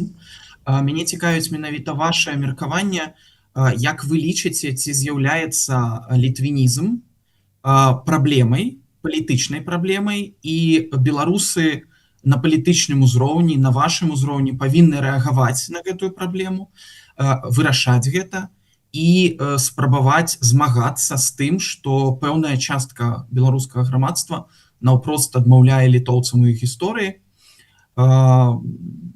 кажам, іншыя розныя рэчы, не хочу зацягваць час. Вось цікавіць вашае меркаванне, ці з'яўляецца літвінізм, на ваш погляд, сур'ёзнай праблемай беларусаў? Дякую. Літвінізм абсалютна не з'яўляецца сур'ёзнай праблемай, бо такога меркавання ў беларусаў няма. Можа, там на пальцах адной рукі можна пералічыць людзей, якія могуць разважаць на гэтую тэму, гісторыкі, але ж я хацела, каб тэма літвінізма была пакінута менавіта гісторыкам. Яна не павінна станавіцца палітычнай праблемай і выкарыстоўвацца пэўнымі палітыкамі, каб супрацьпаставіць беларусаў і літоўцаў. Таму У нас наша задача, каб у нас былі добрыя адносіны з Літвой. Гэта краіна, якая паслядоўна вельмі прынцыпова адстойвае пазіцыі дэмакратычнай Беларусі. І, канешне, гэты ўсе заходы пра і літвінізм, і пагоню, і ўсе гэтыя гістарычныя факты, гэта дзеля таго, каб аслабіць беларусаў. І, канешне, тут пэўную ролю мае і беларуская прапаганда, калі ўзмацняе гэтыя наратывы. Бок вы лічыце, што дастаткова робіцца ў вырашэнні гэтага пытання? Заўжды можна ўсё паляпшаць. Можна хоць 1000 дыскусій арганізаваць на тэму літвінізма і туды запрашаць розных экспертаў і беларусаў, але калі ёсць мэта пасварыць беларусаў і літоўцаў, то на адносіны, то бок, што яшчэ можна прад'явіць беларусам, за чаго літоўцы могуць нейкія негатыўныя моманты мець па аднашэнню к нам. Вось гэта адна тэма, яны раскручваюць, каб штучна сутыкнуць лбамі. Калі ласка, калі вы лічыце, што можна яшчэ нешта зрабіць па гэтай тэме, там нейкія дыскусіі, выходзіць больш у паблік, напрыклад, як эксперт, то гэта не будзе дрэнна, канешне. От фракції команди «Латушки і Рух за свободу». І тут... Так, дякую. Гучу наступне питання так само, Юрій Губаревич. Тема важная, може бути трошки спекулятивна так само у публічній політиці. Гэта тема мобільності білорусів. Так як наша фракція з'являється послідовною прихильницею узмацнення тиску на режим Лукашенки, часом нам може бути більш широко демократичним силам, які стоять на тих же позиціях, приписують і наступства, які існують для білоруського громадства у вигляді обмежування переміщення праз межу, проблем з видачею візів і немагчимість виїхати. З іншого боку, ми з'являємося послідовними прихильниками того, каб мобільність для білорусів заховалася, каб очинялася більш пунктів пропуску, каб видавалося більш візів. І менавіта по ініціативі нашої фракції була прийнята відповідна резолюція Координаційної ради. Ось яке ваше ставлення до цього питання, якої позиції ви притримуєтеся як керівниця Об'єднаного переходного кабінету? Слухайте, конечно, тут мобільнасць беларусаў гэта тое, што дае нам магчымасць перш за ўсё адчуць еднасць паміж беларусамі, не раздзяляць на тых, хто выехаў, на тых, хто застаўся. І ўвогуле мабільнасць беларусаў гэта ў нашым выпадку не пра камфорт, а пра магчымасць гэтыя сувязі захаваць і даць магчымасць беларусам пабачыць, як працуе дэмакратыя, што такое свабода, каб маглі вучыцца ў замежных навучальных установах, там доступ да можа больш якаснай медыцыны, сустрэчы з роднымі. Канешне, на кожнай нашай сустрэчы мы прасоўваем гэтую тэматыку, асабліва у Літве, Польшчы і Латвіі. То бок я выступаю за тое, каб было больш магчымасцяў беларусам свабодна выязджаць, каб выдаваліся візы на хутчэй і на больш вялікія тэрміны. Я разумею, што абмежаванне з прычын нацыянальнай бяспекі розных краін, але ж, канешне, мы адвакатуем за інтарэсы беларусаў перш за ўсё. Мы павінны памятаць, што больш візаў не выдаецца не з-за таго, што нашы замежныя партнёры гэтага не хочуць, а з-за таго, што многія консульствы ў Беларусі пазбаўлены консулаў, так, і там проста фізічна немагчыма выдаваць больш візаў. А што значыць, што колькасць выдадзеных беларусаў візаў захоўваецца на ўзроўні 24-25 году, патрэбы, можа, больш выраслі, там больш цяжкасці ў Беларусі з набываннем гэтых віз. Вось, і, канешне, мы не спыняемся адвакатаваць за гэтыя вопросы. Усе абмежаванні з беларусаў павінны быць увогуле знятыя, калі гэта не ўзмацняе рэжым. Дякую вялікі. І наступнае пытанне – еўрапейскі выбар. Коль уже закранули питання міжнародки, то У нас есть пытание от белорусов в США. Члены нашей фракции Мария Ефимова собрала их. У сувязі з новай міграцыйнай палітыкай США узрастае пагроза дэпартацыі грамадзян Беларусі на радзіму. Ужо вядомыя выпадкі з разглядам міграцыйных кейсаў беларусаў. І як вынік дэпартацыя. Зараз апелююць рашэнне. А таксама адмоваў на наданні палітычнага прытулку з наступнай дэпартацыяй ў Беларусь. Адным з магчымых выхадаў у падобных сітуацыях магла б стаць дэпартацыя ў трэцюю краіну, бяспечную для асоб, якія не могуць вяртацца ў Беларусь. У сувязі з гэтым узнікаюць наступныя пытанні. Ці вядзе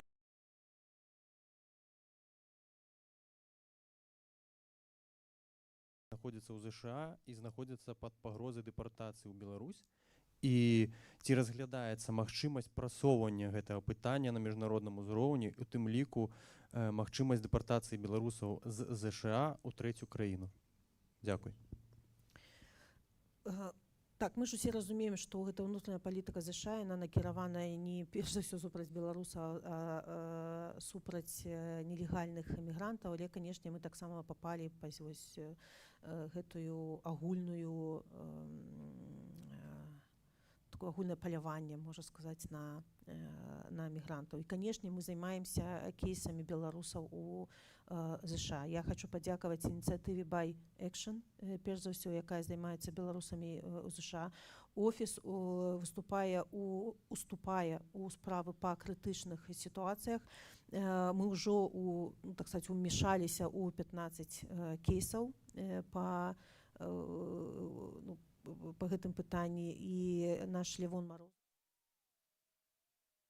в пытаннях офіса, ён працуе, дапамагае ў крытычных выпадках, і мы ставім гэтае пытанне і перад нашымі амерыканскімі партнёрамі, але, канешне, няма такого спадзявання, што менавіта для беларусаў будуць нейкія выключэнні, хаця над гэтым трэба працаваць.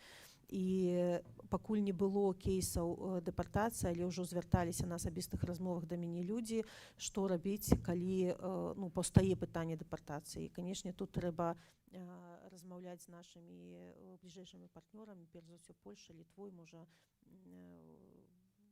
і іншымі краінамі, канешне, што рабіць у гэтых выпадках, каб людзей, калі ёсць такая пагроза, не вывазілі ў Беларусь на просткі, а мелі людзі магчымасць застацца ў бяспечных краінах. Пакуль яшчэ, кажу, такога кейса не было, калі паўстане, то я думаю, што, канешне, бядзе людзей мы не пакінем.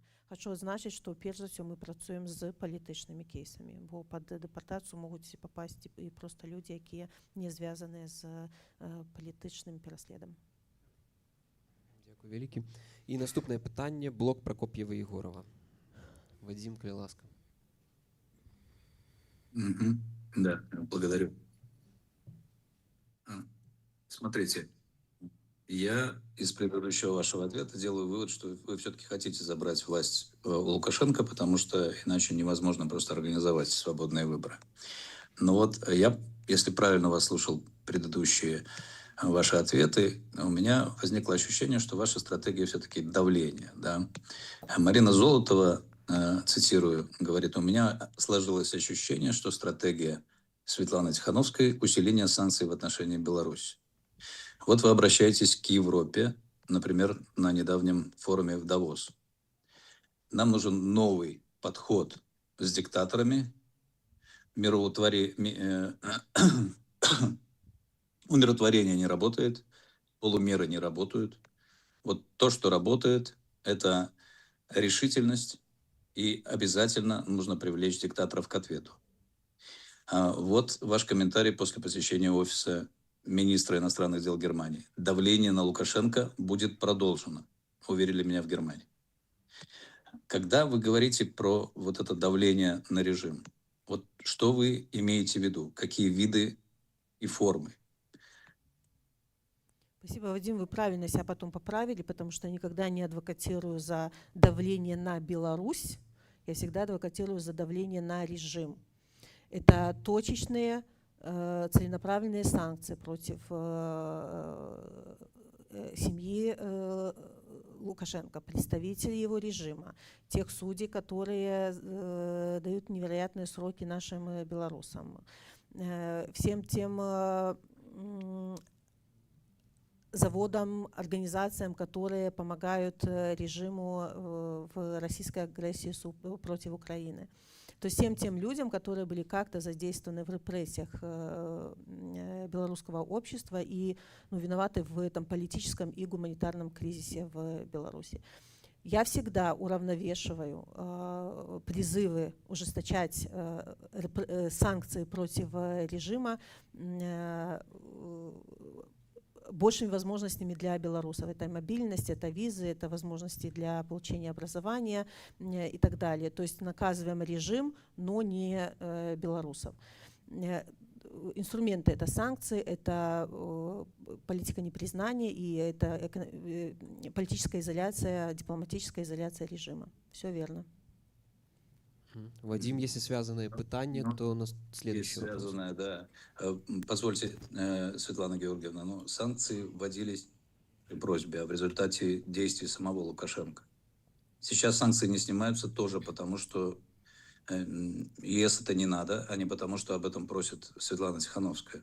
Если завтра понадобится, их снимут, если это будет требовать интереса безопасности. То есть ваша связь с санкциями, как главным вашим элементом давления, мне не совсем понятно.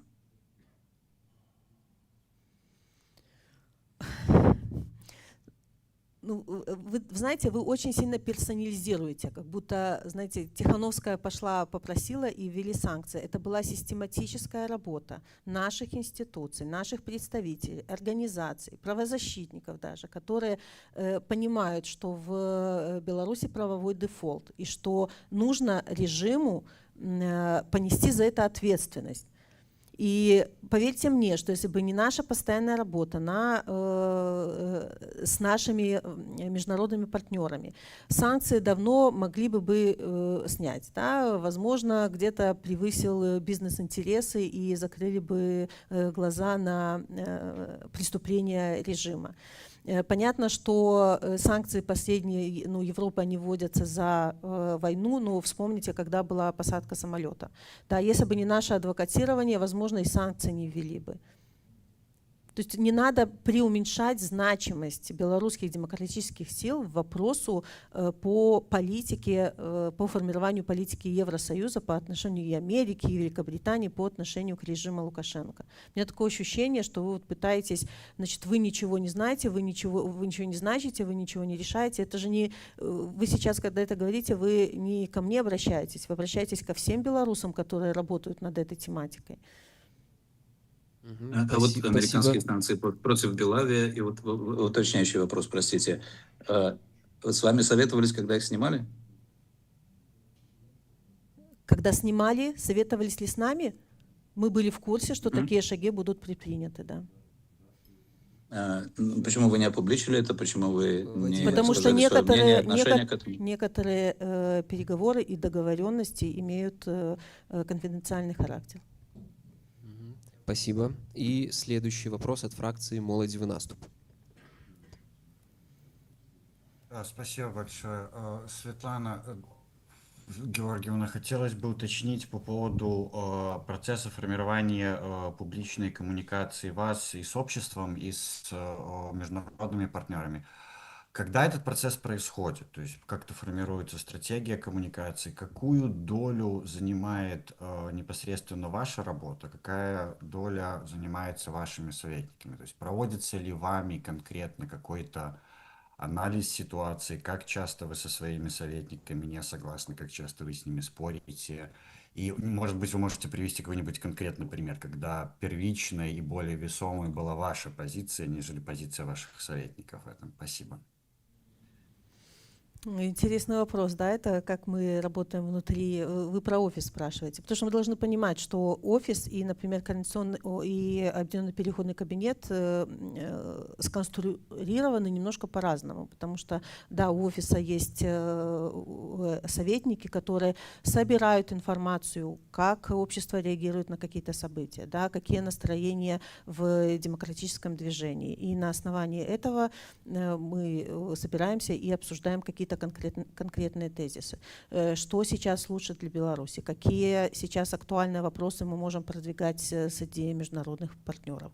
В Объединенном переходном кабинете люди работают по направлениям, и когда нужны какие-то тезисы там по экономике, естественно, пойду к Алисе Режиченко, потому что она специалист в этой области. Если это вопрос по привлечению к ответственности, мы всегда обращаемся к Павлу Павловичу как к специалисту и берем тезисы и нарративы, их наработки в этом представительстве и так далее. По культуре, если нужны какие-то публичная дипломатия, в каком-то визите мы всегда обращаемся, чтобы понять, где, что мы как-то можем организовать. То есть такая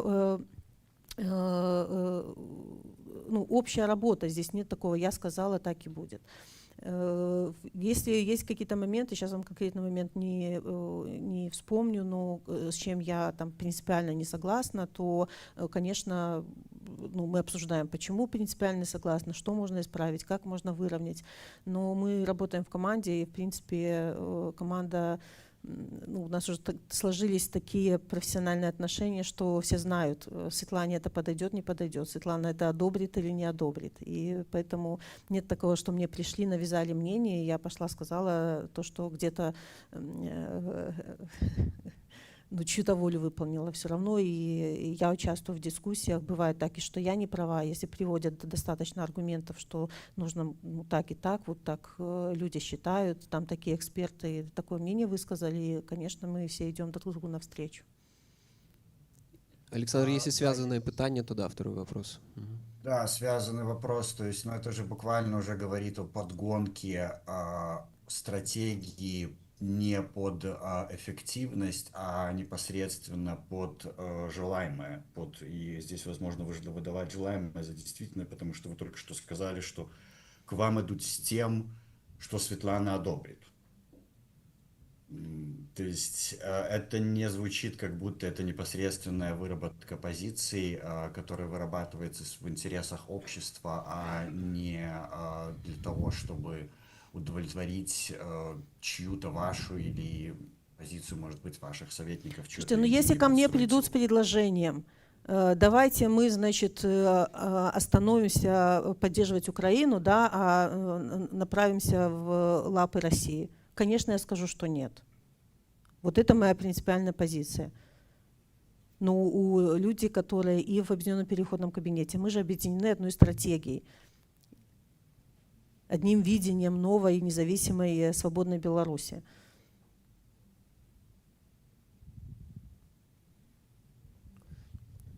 Тогда переходим к наступной фракции. Фракция «Наша справа». Питання, коли ласка.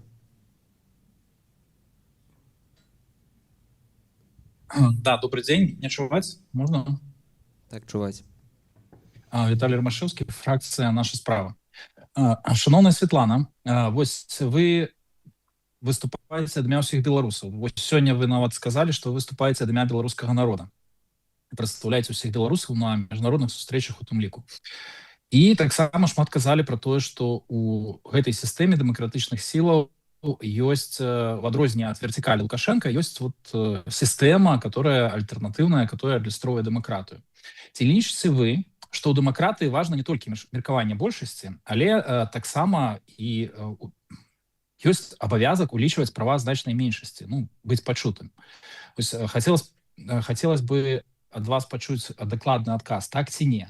Вось калі так, скажыце, калі ласка, што вы гатовы зрабіць, каб была пачута тая значная колькасць сябраў Координацыйнай рады. Я думаю, што па складу гэта не менш за 30%, і па складу фракцыі пазіцыі гэта можа быць нават палова, которая мае супрацьлеглую пазіцыю ў адрозненне ад вашай, напрыклад, на татальную синхронизацию санкцый ў дачыненні да Беларусі і России.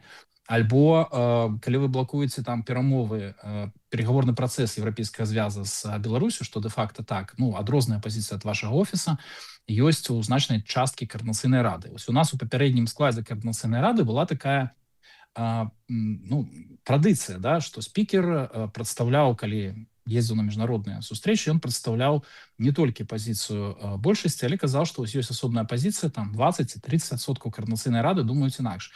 На сёння па факце пасля таго як ваш намеснік прыйшоў у каардынацыйную раду, і это яшчэ будзе удакладняючае пытанне на гэты конт, у нас па сутнасці пазіцыя большасці яна дамінуючая, пазіцыя меншасці нідзе не гучыць. Калі мы ўлічым, што ў каардынацыйную раду галасавалі за каардынацыйную раду 6600, по-моему, чалавек, то па сутнасці вы на сённяшні дзень прадстаўляеце 4000 беларусаў, калі там нават некаторыя вашы месседжы узгадняюцца з каардынацыйнай рады. Ці Віталь, 10 збіраецеся секунд. штосьці мяняць у гэтым плане? Всё? Так, ну перш за ўсё, давайте я значу, што я не блакую перамовы з нашых партнёраў з рэжымам. Я просто адвакатую за тое, каб гэтыя перамовы былі на пэўных умовах. Вось і ўсё, ўсё адрозненне ў пазіцыях. А не тое, што давайте здымем санкцыі. Можа быць, Лукашенко праявіць міласэрдзе і спыніць рэпрэсіі і вызваліць людзей. Гэта так не спрацуе. І таму я вас прашу не маніпуляваць маімі словамі і маімі тэзісамі. Другое, канешне, голас кожнага павінен быць пачуты, але дзеля гэтага і ёсць структуры, дзеля гэтага ёсць каардынацыйная рада, дзе вы можаце дыскутыраваць, дзе вы можаце вось вашыя прапановы, якія вы кажаце, што яны супрацьлеглыя там большасці, якая ёсць у каардынацыйнай рады, так гэта ваша праца, і вы такі досыць доўгатэрміновы, я не ведаю, так, палітык, да, які можа запэўніць, перапэўніць іншых чальцоў каардынацыйнай рады у вашых тэзісах ці вашых наратывах.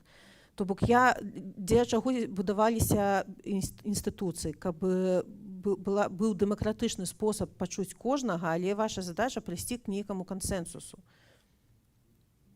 Светлана, ну пытанне было да вас, прабачце, ці гатовы, якім чынам вы гатовы улічваць пазіцыю значнай колькасці беларусаў, беларускіх палітычных сіл, которая адрозніваецца ад пазіцыі вашага офіса? Бо, як вы самі толькі што сказалі, што вы прадстаўляеце всіх беларусаў, а нашага голаса не чуваць. Праз рэзалюцыі каардынацыйнай рады.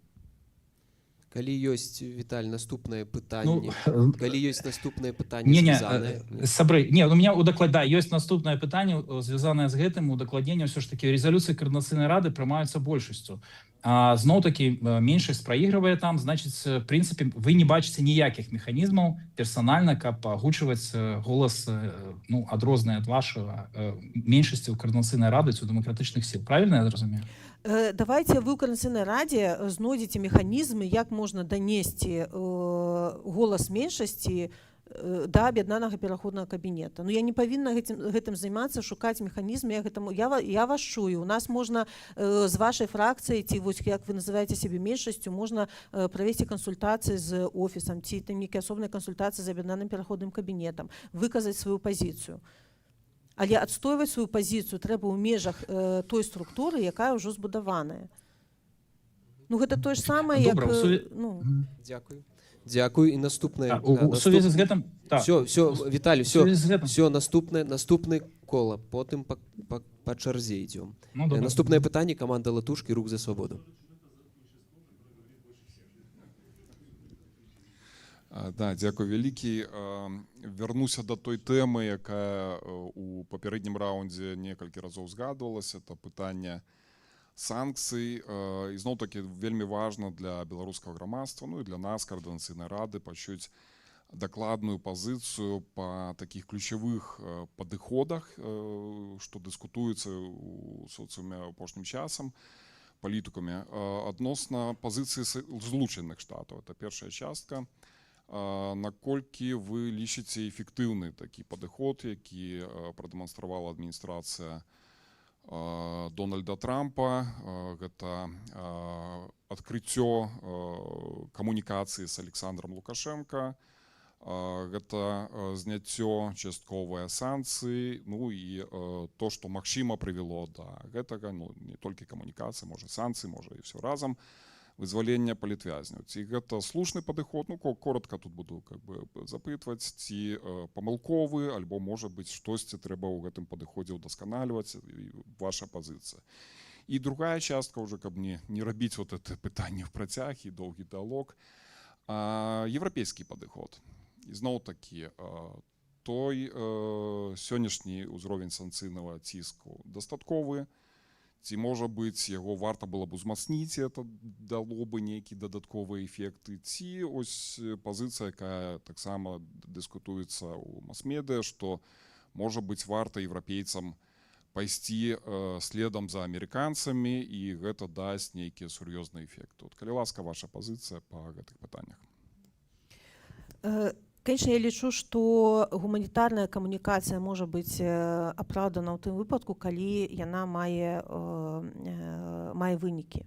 І тут мы бачым, што роля прэзідэнта Трампа яна адыграна, і мы разумеем, што для Лукашэнкі Трамп мае больш велізарнае значэнне, чым для Трампа Лукашэнка. Увогуле, яшчэ раз тут хочу падкрэсліць, што гэтая камунікацыя і вызваленне яны не адбыліся, таму што вось проста так чагосьці прэзідэнт Трамп вырашыў, а давайце-ка вызвалім людзей з турмаў Беларусі. Гэта был вынік 5гадовай працы дэмакратычных сіл. Калі я кажу дэмакратычная сіла, маю на увазе не толькі офіс АПК і Коордынацыйную раду, але таксама нашых праваабаронцаў, нашы экспертныя арганізацыі, якія метадычна, сістэмна працавалі з кангрэсам у ЗША, з іх экспертнымі коламі, каб увогуле беларускае пытанне было на парадку дня у амерыканцаў. Вы ведаеце, што іх шмат праблем у свеце, ўсё ў свеце трэба павырашаць. І тое, што зацікавіў прэзідэнта Трампа кейс Беларусі, гэта вынік нашай супольнай працы. Давайце пра гэта не забываць. І конечно, мы вельмі ўдзячныя за тое, што кейс прыцягваецца, што не згублена цікавасць з таго боку, і тое, што вызваленне магчымае.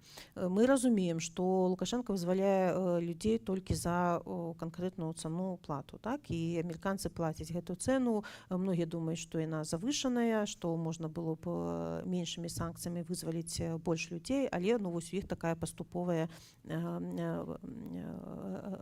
палітыка вось такіх вось крокаў. Добра, вельмі важна, што амерыканскія нашы партнёры не робяць нічога там падкаверна. Мы ведаем пра ўсе перамовы, якія адбываюцца. Мы ведаем пра дамоўленасці, мы ведаем пра магчымую цану, якую патрэбна будзе заплаціць. То бок амерыканцы, як размаўляюць і з bad guys, але і размаўляюць і каардынуюцца з дэмакратычнымі сіламі. І я лічу, што гэта вельмі важна. І, канешне,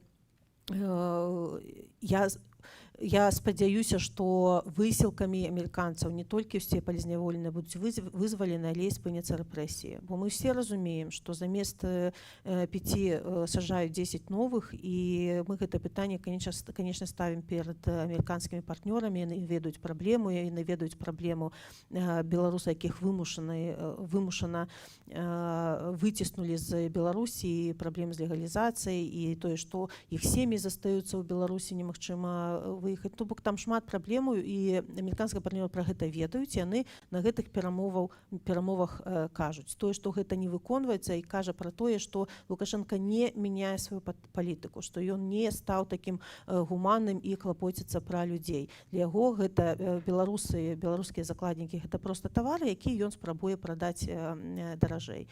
І, на жаль, гэтага, прабачце, тавару ў Беларусі мільёны. І калі ему спатрэбіцца яшчэ 1000 пасадзіць, ён гэта зробіць. І менавіта таму вось гэтая формула, амерыканскія санкцыі за палізняволеных, еўрапейскія санкцыі за вызваленне краіны, гэта зараз асноўна такой чырвонай ніткай. Бо калі, як ужо казала ў сваёй прамове, калі еўрапейцы таксама зараз здадуць, скажем так, свае карты ў выглядзе моцных санкцыяў проста ні за што, спадзяваючыся на міласць Лукашэнкі, то гэтага не адбудзецца.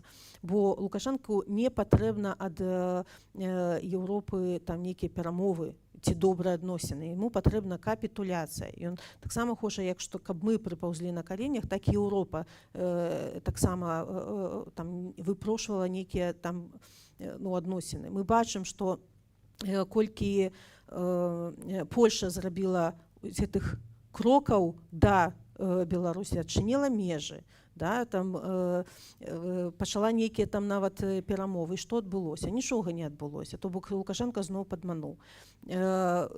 Каб Лукашенко, не ведаю, паказаў бы сваю магчымасць дамаўляцца, спыніліся б гэтыя шары. Там выпусцілі б літоўскія грузавікі з Беларусі. Ну не робіцца гэтага. Я не бачу ніводнай прычыны, чаму еўрапейцам патрэбна капітуляваць. Пакуль рэжым Лукашэнкі з'яўляецца суагрэсарам у гэтай вайне, дапамагае Расіі забіваць украінцаў.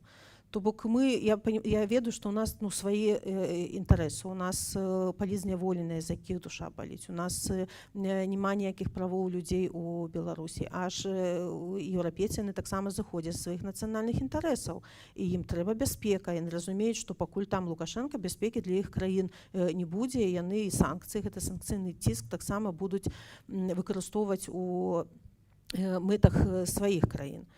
І калі мы размаўляем з нашымі еўрапейскімі партнёрамі, мы кажам, слухайце, ну мы ж не тое, што там не размаўляйце з рэжымам. Ёсць пляцоўкі, якія даступныя для прадстаўнікоў рэжыму. Размаўляйце там.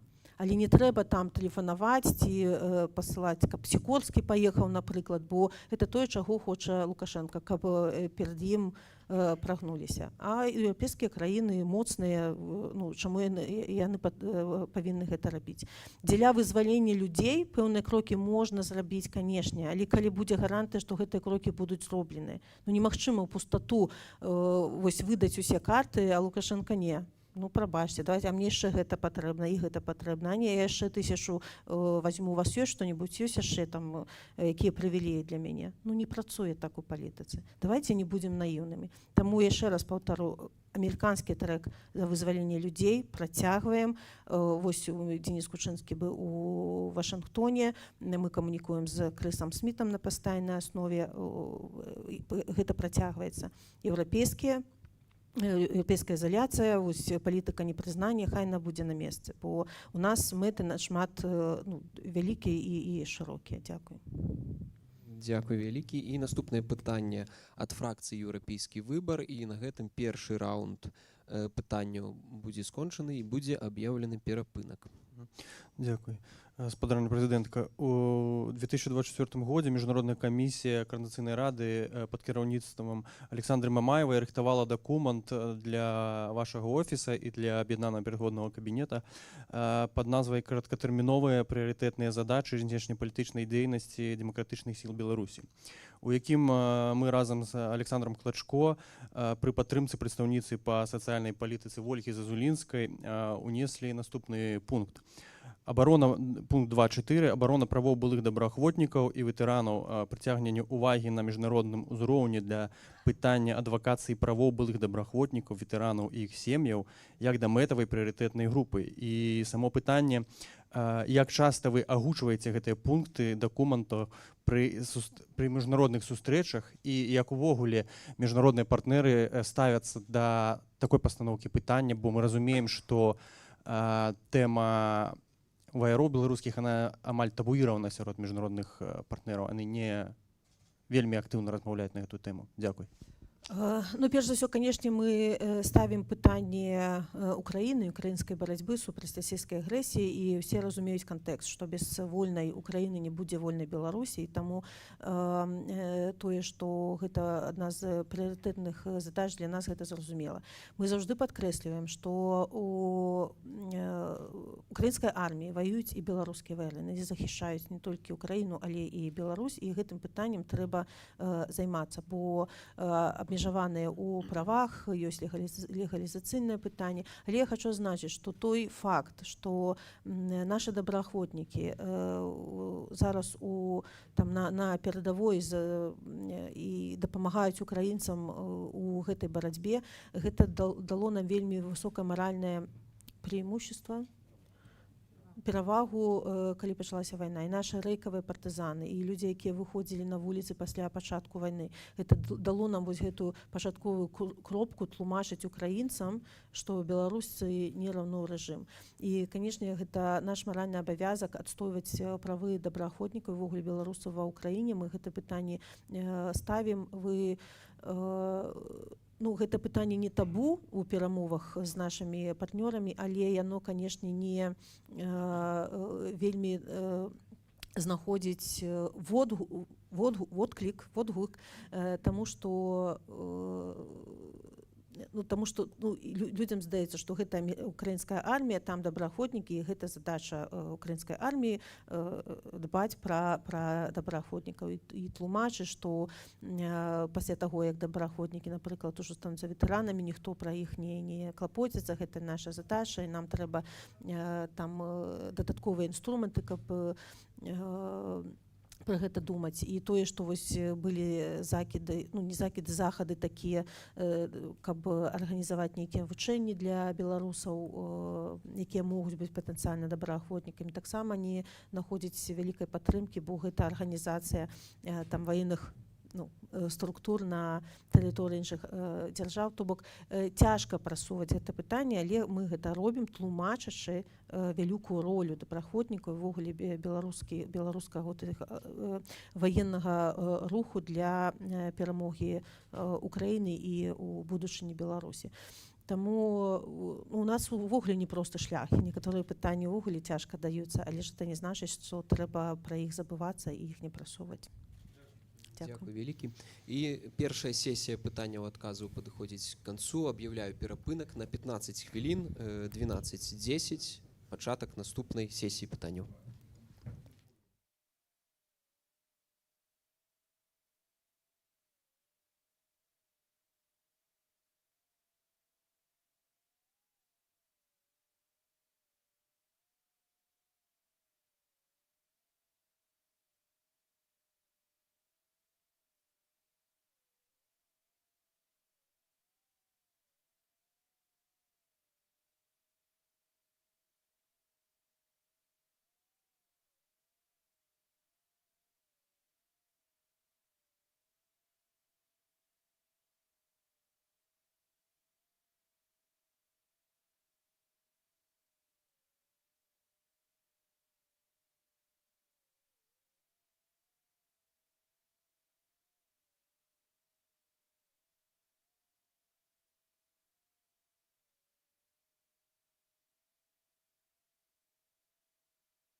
У нас працягваецца так, калі ласка, займайце месцы, бо ўжо ідзе трансляцыя.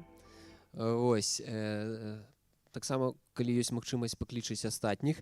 І працягваецца нашае слуханні кіраўніцы аб'яднанага пераходнага кабінета ў каардынацыйнай радзе. Мы пераходзім да другой сесіі пытанняў і адказаў, другі раунд. І першае пытанне зноў, як у нас па рэгламенце.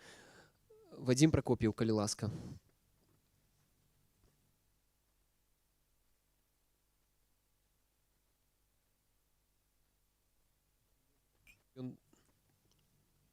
Вадзім? Яго ўзумінаваць няма, не? Я выбачаюсь, а могу я задать пытанне? Так, фракцыя блок Пракоп'ева Ігорава, так, калі ласка. Дякую. Усім прывітанне тады з Сакартвела, гэта Грузія. Я хочу падзякаваць, што я вас вижу, што вы бачыце мяне. Дзякую за магчымы адказ на мае пытанне. Хочу вам нагадаць, што зараз у Сакартвела жыве каля 12 000 беларусаў. Усё гэта нашы людзі. І завастрыць сваё пытанне, што зроблена адносна магчымасці перамяшчацца для гэтых людзей, магчымасці з абменам дакументаў. У нас подана напрыканцы таго года больш за 86 кейсаў на міжнародную абарону. Ніводны з іх не атрымаў пазітыўнага адказа, гэта ўсё адмовы. Некаторыя справы зараз пайшлі ў суды па правам чалавека. І гэта ўсё людзі, якія знаходзяцца ў краіне, дзе адносна правоў чалавека ўсё пагаршаецца. Яны зажаты паміж мірам і зямлёй. Некаторыя людзі маюць гуманітарны статус. І я хочу атрымаць адказ, што зроблена з гэтым, і што мы будзем рабіць з людзьмі ў Грузіі з сцёкшымі паспартамі. Шчыра дзякуй. Дзякуй вялікі, шчыра адкажу вам, што, канешне, Грузія, Сакартвела – гэта наш боль на міжнароднай арэне, бо вельмі складаная сітуацыя. Калі быў папярэдні ўрад, то ў нас складваліся добрыя адносіны, мы абмяркоўвалі стан беларусаў у Грузіі, як дапамагчы, і такая наладжвалася добрая супраца. Але ж, канешне, зараз з гэтым урадам і адносіны, не то што кепскіх, увогуле няма, бо нам не ідуць насустрач, на нашыя запыты не адказваюць, не было праведзено ніводнай сустрэчы на нейкіх міжнародных пляцоўках, нягледзячы на тое, што мы заўжды запытваем пра гэтыя сустрэчы.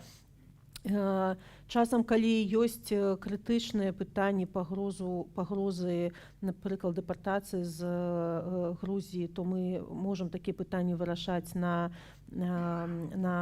пры дапамозе амбасад. Адзінае абяцанне, якое мы змаглі атрымаць ад гэтага ўраду ускосным шляхам, што беларусаў не будуць дэпартаваць у Беларусь. Але ж, канешне, механізмаў, як працягнуць пашпарт, як легалізавацца, такіх там няма, і мы не можам гэта абмяркоўваць, на жаль. Яны не будуць выдаваць прытулкі, гэта тое, што нам сказалі. Мы у крытычных сітуацыях мы можам прабаваць эвакуяваць людзей, і тут вялікая падзяка нашым праваабаронцам і фондам салідарнасці, якія дапамагаюць гэта рабіць. Але ж у мяне няма нейкага добрага адказу для беларусаў у Грузіі. Калі ёсць магчымасць, пакуль яшчэ не скончыўся пашпарт, перагледзець, можа, іншыя краіны для рэлакацыі. З Арменіі нашмат лепшае становішча, напрыклад, зараз у камунікацыі з урадам. То бок, мы ўсе павінны разумець, што дэмакраты розныя ўрады з рознымі поглядамі, і немагчыма, калі мы грукаемся, нам не адчыняюць, увогуле нешта абмяркоўваць. Такая моя парада. На жаль, нічога мы ў гэтым накірунку такога пазітыўнага я сказаць не магу. Дзякуй, але я вам напомню, што Мы грукаемся таксама ў дзверы амбасад Польшчы, напрыклад, і у нас былі розныя выпадкі, калі людзі не атрымлівалі візы, маючы даволі ясныя зразумелыя кейсы. І большасць людзей, якія будуць прыязджаць цераз Грузію, будзе павялічвацца, бо зараз цераз рэпрэсіі гэтыя людзі не маюць доказаў таго, што яны неяк працавалі на дэмакратыю. І гэта ўсё людзі, якія будуць вельмі расчараваныя намі, і зразумела, што гэта пойдзе на руку рэжыму. Таму я вам прапановую ўсё ж такі паглядзець на нашу краіну некалькі па-іншаму і шукаць магчымасці, яны відавочна ёсць. Дзякуй. Дякую. Дякую. Наступнае пытанне ад фракцыі «Моладзевы наступ». Да, я бы хотел вернуться к тому вопросу, который я уже задавал.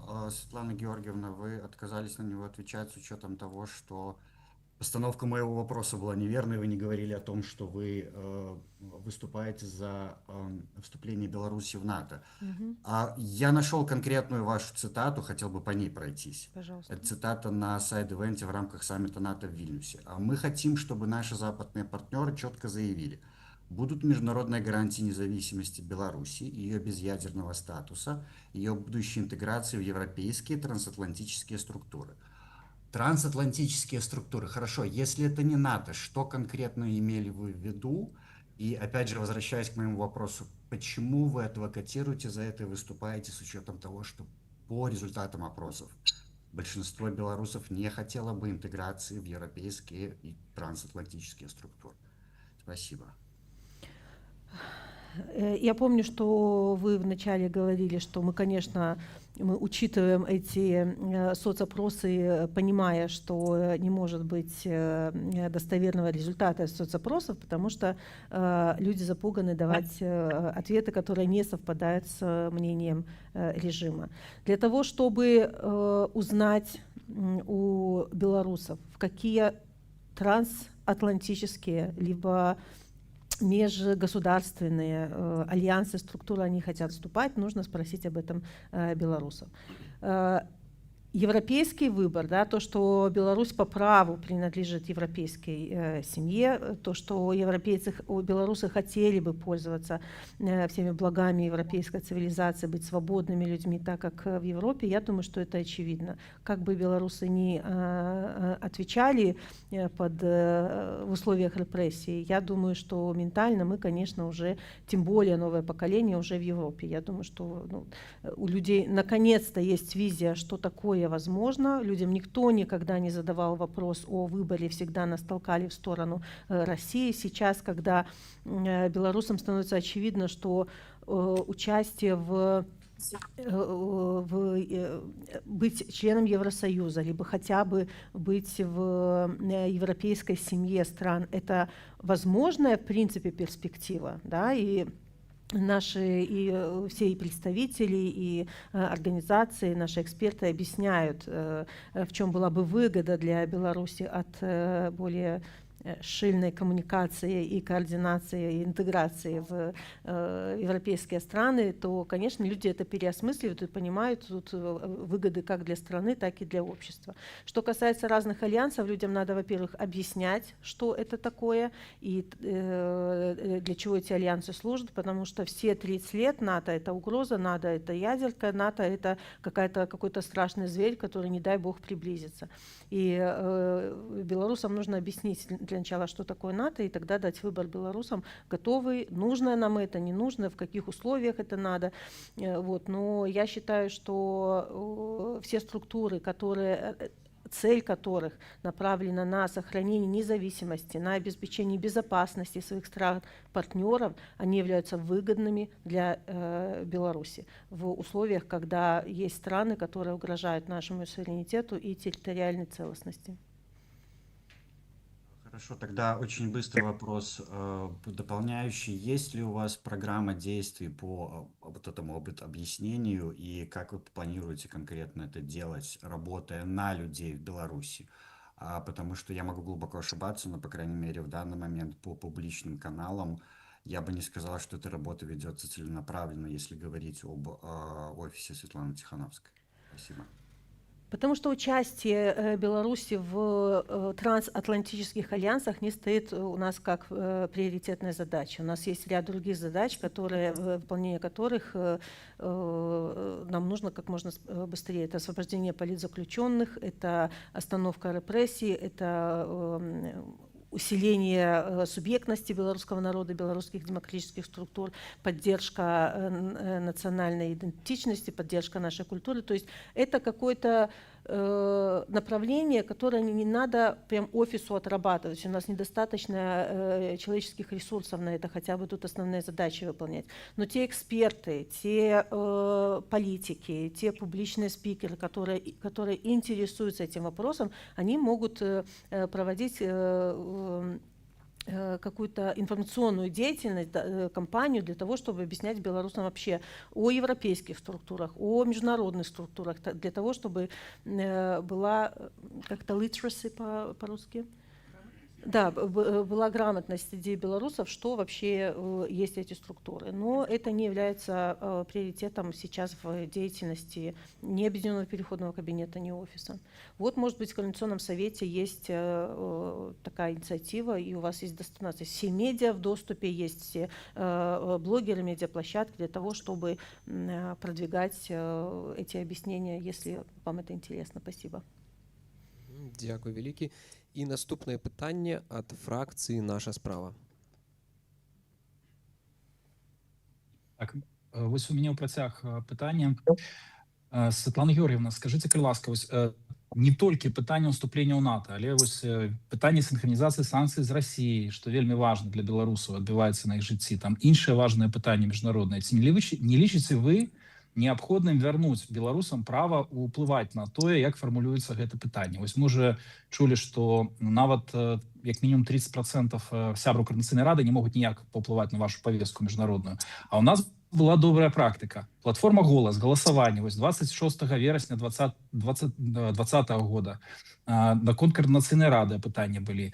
Пасля у сакавіку 21 года за мірныя перамовы. Может быть, нам варта вярнуць гэту практыку, даваць па значным пытанням, даваць людзям магчымасць галасаваць на розных платформах. І гэта будзе забяспечваць большую інклюзіўнасць. Што вы думаеце на гэты конт, гатовы вы вярнуць гэту практыку? Дякую. Цудоўная прапанова. Я думаю, што гэтая платформа она ніколі не спыняла сваю працу, і калі ёсць ахвочы, то есть вы, напрыклад, ці яшчэ хтосьці ў Координацыйнай радзе браць гэты накірунак і больш працаваць з голасам, то я, канешне, за. Я толькі гэта падтрымаю. І заахвоціць больш людзей прымаць удзел у галасаванках і прымаць удзел у фармаванні палітычных наратываў і рашэнняў. Дякую. Дякую. І наступне питання. Команда «Латушки» і «Рух за свободу». Дякую. Пытанне про Координацыйную раду будзе.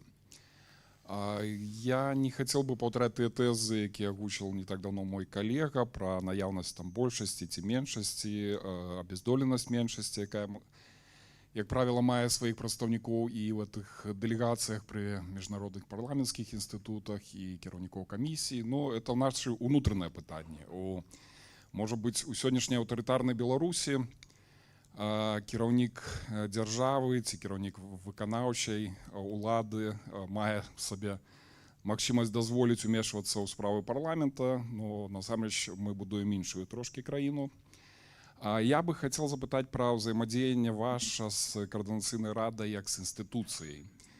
Не сакрэт, што у вас вельмі насычаная павестка міжнародная, шмат сустрэчаў, шмат мерапрыемстваў на высокім узроўні, і натуральна, калі заходзяць напэўна размовы пра наяўнасць і ролю Координацыйнай рады, задаюцца пытанні ці выказваюцца пэўныя ацэнкі. Вось в гэтым плане хацелось бы пачуць, што спрыяе, а што шкодзіць. Напрыклад, такія сітуацыі, калі ў нас людзі заходзяць праз выбарчыя спісы, пасля складаюць мандаты, альбо ствараюцца фракцыі, пасля самараспускаюцца. Калі, на жаль, ёсць практыка, дзе больш за траціну, можа нават 3/5 удзельнікаў ввогуле пасыўныя не бяруць удзел у галасаваннях. Можна ўзгадаць сітуацыю з былой спікеркай Анжэлікай Мельнікавай. Ці гэтыя пытанні падымаюцца, ці яны маюць сур'ёзны негатыўны ўплыў, ці ёсць то, што можна якраз такі паказаць як станоўчы вынік, і з вашай кропкі гледжання, на што нам варта рабіць акцэнт, якія памылкі выпраўляць, а якія моманты ўзмацняць, для таго, каб пазіцыя Каардынацыйнай рады была насамрэч больш моцная, больш трывалая, чым то, што мы маем зараз. Мне так адразу шмат пытанняў задалі. Ну, перш за ўсё, я хочу сказаць, што удзел у Каардынацыйнай радзе гэта не нейкі сімвал, гэта не сімвалічная праца, гэта адказнасць, бо вы прадстаўляеце волю канкрэтнага кола людзей. І просто так зыходзіць ад адказнасці, гэта выглядае непрафесійна. Калі я разумею, што гэта пра сыход, прыход, калі ёсць нейкія жыццёвыя абставіны, ніхто нікога, канешне, не трымае у закладніках, але ж калі ты ўзяў на сябе абавязацельства, і нават, можа, нейкія канфлікты ўнутраныя не павінны ўплываць на твои рашэнне заставацца ці працягваць працу, бо ты прадстаўнік людзей, і ты павінен несці годна сваю пазіцыю. Для мяне вельмі важна, каб Каардынацыйную раду прасоўваць на ўсемагчымых пляцоўках, таму мы хочам, каб прадстаўнікі ўдзельнічалі ў розных парламенцкіх асамблеях, я гэта ўжо казала, і для мяне важна, каб Каардынацыйная рада была моцнай, каб вы маглі, не гледзячы на, можна, розныя пункты гледжання, находзіць кампрамісы, вырашэнне нейкіх пытанняў.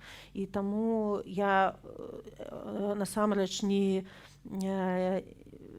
вельмі шчыльна, так сказаць, сачу за дэбатамі, якія адбываюцца ў Каардынацыйнай радзе. Я размаўляю з прадстаўнікамі фракцый розных, але я так разумею з водгукаў і з плётак, што у вас там складанасці з камунікацыяй, і што яўка на паседжаннях невялікая, што людзі не прыходзяць на паседжанні, я так разумею.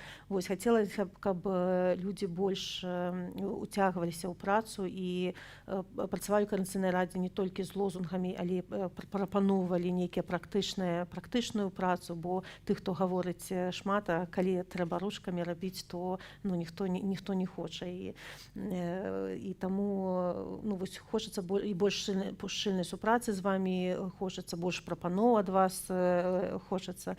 Я ведаю, што некаторыя фракцыі, некаторыя чальцы вельмі шмат працуюць, занадта шмат, а некаторыя увогуле з'яўляецца раз на 3 месяцы, каб свой мандат, у вас нейкая сістэма пацвердзіць. І гэта, канешне, неадказнае стаўленне да свайго мандату, бо зноў жа вы не проста як імя папулярнае сярод беларусаў у Каардынацыйнай радзе, гэта свой спіс абавязак і праца, якую трэба выконваць. Таму давайце паспрабуем больш часцей размаўляць, працаваць разам у будучыні. Маё пажаданне. Дзякуй. І наступнае пытанне ад фракцыі «Еўрапейскі выбар». Александра, калі ласка. Да, усім прывітанне, спадарня прэзідэнтка, дзякуй вялікі за гэтую нагоду задаць наўпроставыя пытанні. І мне вельмі прыемна чуць, таксама як кіраўніца міжнароднай камісіі, што вы гатовыя да больш шчыльнай супрацы з Каардынацыйнай радай, і я са свайго досведу працы бачу, што гэтая супраца магла бы быць больш шчыльнай у супрацы з парламентамі, з групай сяброў беларусаў, у адвакацыі правоў беларусаў за мяжой, таксама з нашымі дэлегацыямі у парэі кангрэсе і з тымі, якія яшчэ толькі фармуюцца. Як адной з прапановай для гэтых больш шчыльнай супрацы яшчэ на слуханнях АПК я прапанавала стварэнне ўпаўнаважанай працоўнай групы па міжнароднай працы. На жаль, нягледзячы на тое, што ад міжнароднай камісіі была гэтая прапанова накіраваная ў офісе АПК, гэтая група пакуль не створаная. Вось я хацела б запытацца, які зараз статус стварэння гэтай ўпаўнаважанай працоўнай групы, і ці калі вы не разглядаеце гэта як эфектыўны інструмент, магчыма, вы ведаеце нейкую альтэрнатыву, можаце прапанаваць, як больш шчыльна працаваць і зрабіць гэтую супрацу інстытуцыйнай, каб нават пасля змены складу міжнароднай камісіі і Каардынацыйнай рады гэтая супраца працягвалася. Дзякуй вялікі, Александра, дзякуй увогуле табе за тваю працу ў Координацыйнай радзе і за тое, што прасоўваеш вельмі так моцна і люксембургскія рашэнні, за все тыя рэзалюцыі, дакументы, якія ты рыхтуеш. Вялікая павага. Я хочу сказаць, што, канешне, стварэнне такой групы мела бы вялікі сэнс. Трэба разумець, што нельга ствараць групу дзеля стварэння групы, у ёй трэба працаваць, і нам патрэбна каардынацыя паміж структурамі, а не канкурэнцыя. Я не магу сказаць, на якім этапе, бо я не каардыную стварэнне гэтай групы, але ж давай я падштурхну адказных за стварэнне, каб зрабіць яшчэ крок да каардынацыі, і з вашага боку таксама гэта зрабіць. То бок я поўнасцю за, бо мы павінны быць у адным разуменні, што мы робім, дзяліцца нашымі перамогамі і праблемамі, таму давай паглядзім пазней, так? Дзякуй. Дзякуй. І тады пераходзім да наступнага кола пытанняў. Блок Прокоп'ева Егорова. Ці фракцыя беларусы, выбачаюсь. Фракция беларусы. Да, спасибо, да. Вопрос такой. Ваша мечта, Светлана, красива. Евроинтеграция Беларуси и трансатлантический союз, демократия, процветание и верховенство закона. Это все хорошее, как говорится, против всего плохого. Но почему-то из вашей риторики возникает ощущение, что вы не видите одного препятствия. Причем из всей вашей риторики на протяжении долгого времени. Это препятствие такое немаленькое, знаете, такой слон в комнате, называется Россия. Я попрошу вас ответить на следующий вопрос, Светлана, максимально развернуто, потому что считаю его одним из самых важных, возможно, самым важным. Возможны ли перемены в Беларуси, на ваш взгляд, при нынешнем политическом устройстве в России? И если возможны, то как и каким образом? А если невозможны, то как вы видите трансформацию России? Дякую. Слушайте, я не должна заниматься, во-первых, трансформацией России, да, это должны заниматься жители этого государства, и я надеюсь, что та работа, которую выполняет и российская оппозиция, и, возможно, многие структуры внутри страны, которые противостоят режиму Путина, выполняют свою работу. Понятно, что и пока режим на месте, который пользуется абсолютной поддержкой экономической, политической и дипломатической России, то сложно что-то сделать внутри страны, сложно защитить белорусский суверенитет от посягательств России. Что мы можем делать сейчас? Это укреплять белорусов, укреплять наше демократическое общество, укреплять убеждения белорусов и внутри страны, и тех же самых Абыяковых, что с такой Россией невозможно жить в нормальной стране, потому что всегда будут попытки посягательств на наш суверенитет, на нашу независимость. Поэтому вот у вас такой вопрос, что сейчас? Мы должны укрепляться, мы должны предоставить альтернативу режиму Лукашенко. Понятно, что и Россия не хочет нас отпускать, как не хотят отпускать Украину и многие другие страны, но давайте прекращать все время смотреть и учитывать хотелки России.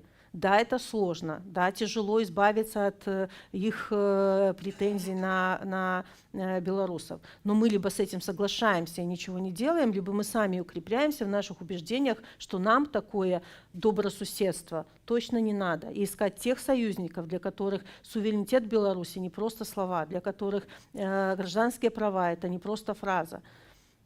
То есть ослаблять максимально режим, чтобы происходили внутриполитические волнения. Светлана, простите. Да. Дайте мне понять. Из вашего ответа выходит, что изменения в Беларуси невозможны до изменений в России. Правильно я понимаю вас? В России тоже может быть такая ситуация, когда им будет не до Беларуси. Мы же понимаем, что ситуация везде нестабильна. В Беларуси режим ослаблен. В России тоже, возможно, после окончания войны будет столько проблем, что они там захлебнутся в этих проблемах. И это будет для нас возможность укрепиться в Беларуси.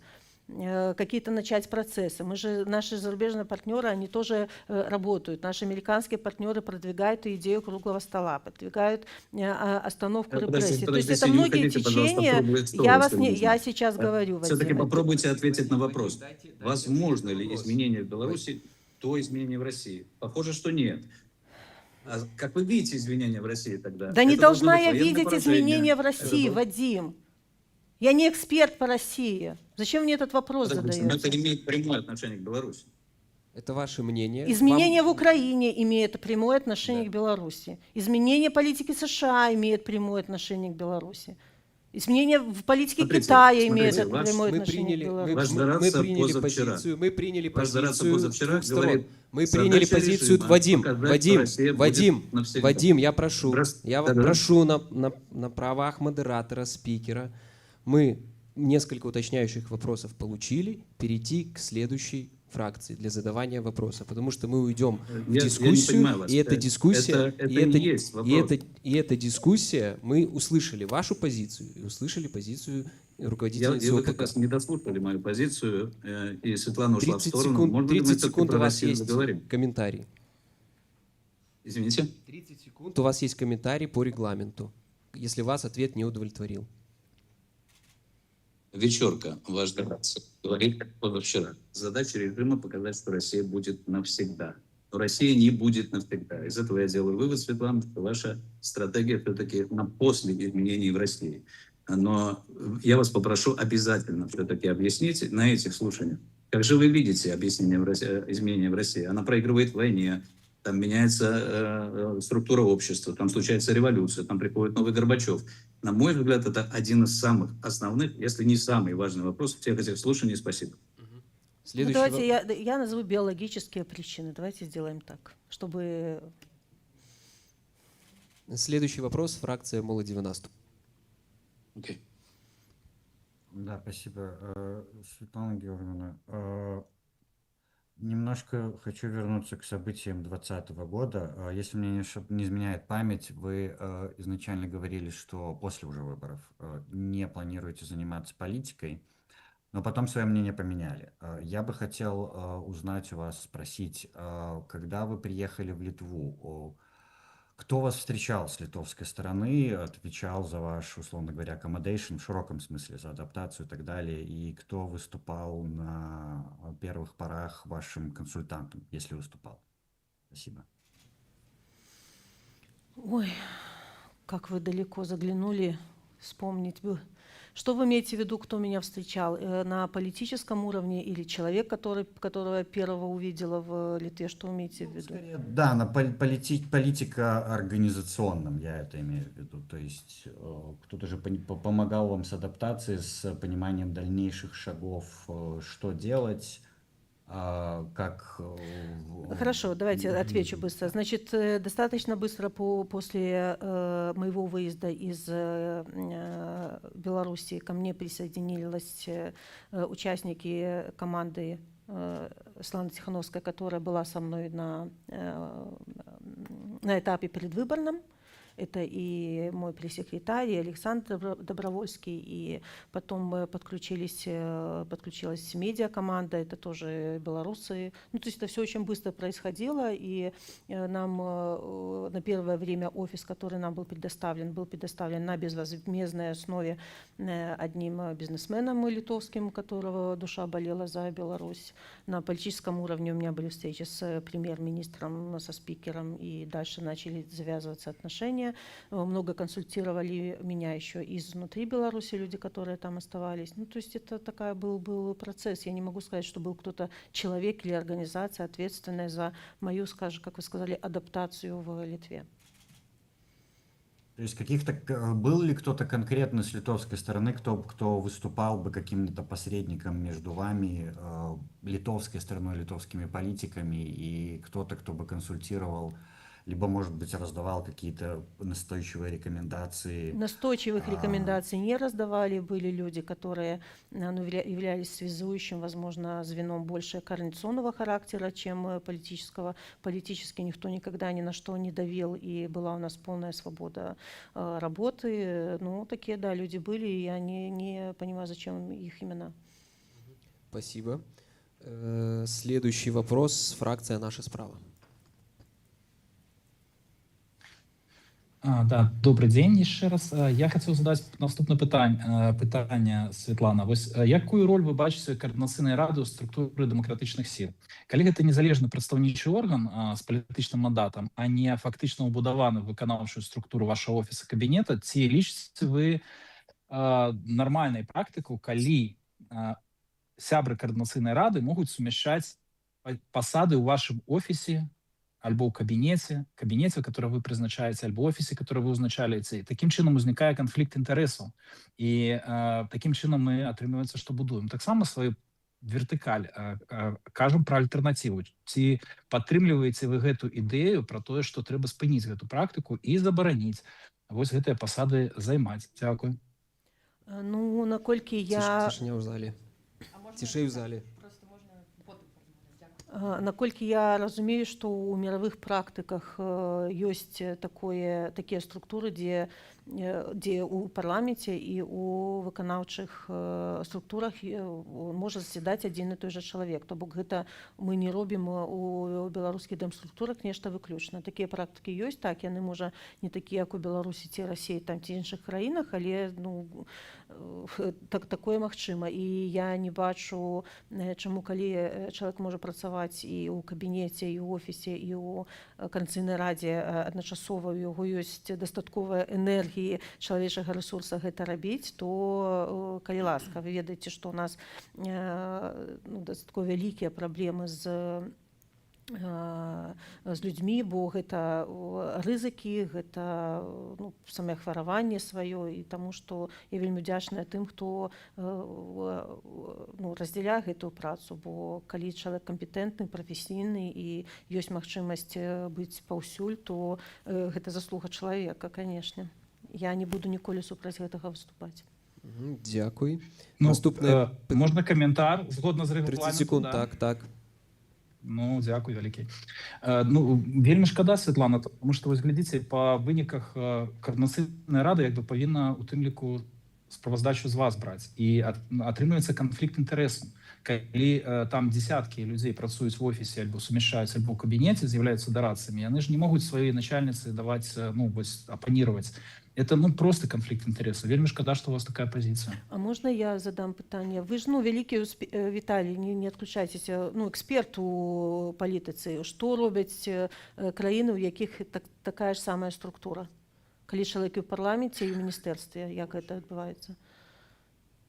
Мы кажам про дэмакратычныя краіны у галасаванні за парламент, которые у адрозненне ад координацыйнай рады валодаюць не дэкаратыўнымі, а рэальнымі паўнамоцтвамі. Удзельнічаюць большасць грамадзян гэтых краін. У нас, на жаль, вось адзіныя выбары, которые адбываюцца, это выбары ў координацыйную раду, у іх удзельнічае всяго толькі 6 000 чалавек, і гэта катастрофа, на мой погляд, адпаведна структуры дэмакратычныя скарачаюцца, і мы яшчэ пры гэтым сумяшчаем пасады кантраліруючага ці дэмакратычнага органа і выканаўчага органа. Гэта кепская практыка, я лічу, Святлана, тому што такім чынам, разумееце, тут я з вельмі добрай інтэнцыяй гэта кажу, тому што інакш мы атрымліваемся ў інфармацыйным пузыры такім, да? Нібыта нам падаецца, што мы камунікуем с рознымі людзьмі, а насамрэч вакол нас збіраюцца нашы прыхільнікі, которые кажуць нам толькі вось адны рэчы. І потым атрымліваюцца вынікі, як на канферэнцыі «Новая Беларусь», што людзі, нават не глядзяць гэту канферэнцыю, хаця это галоўная палітычная падзея года.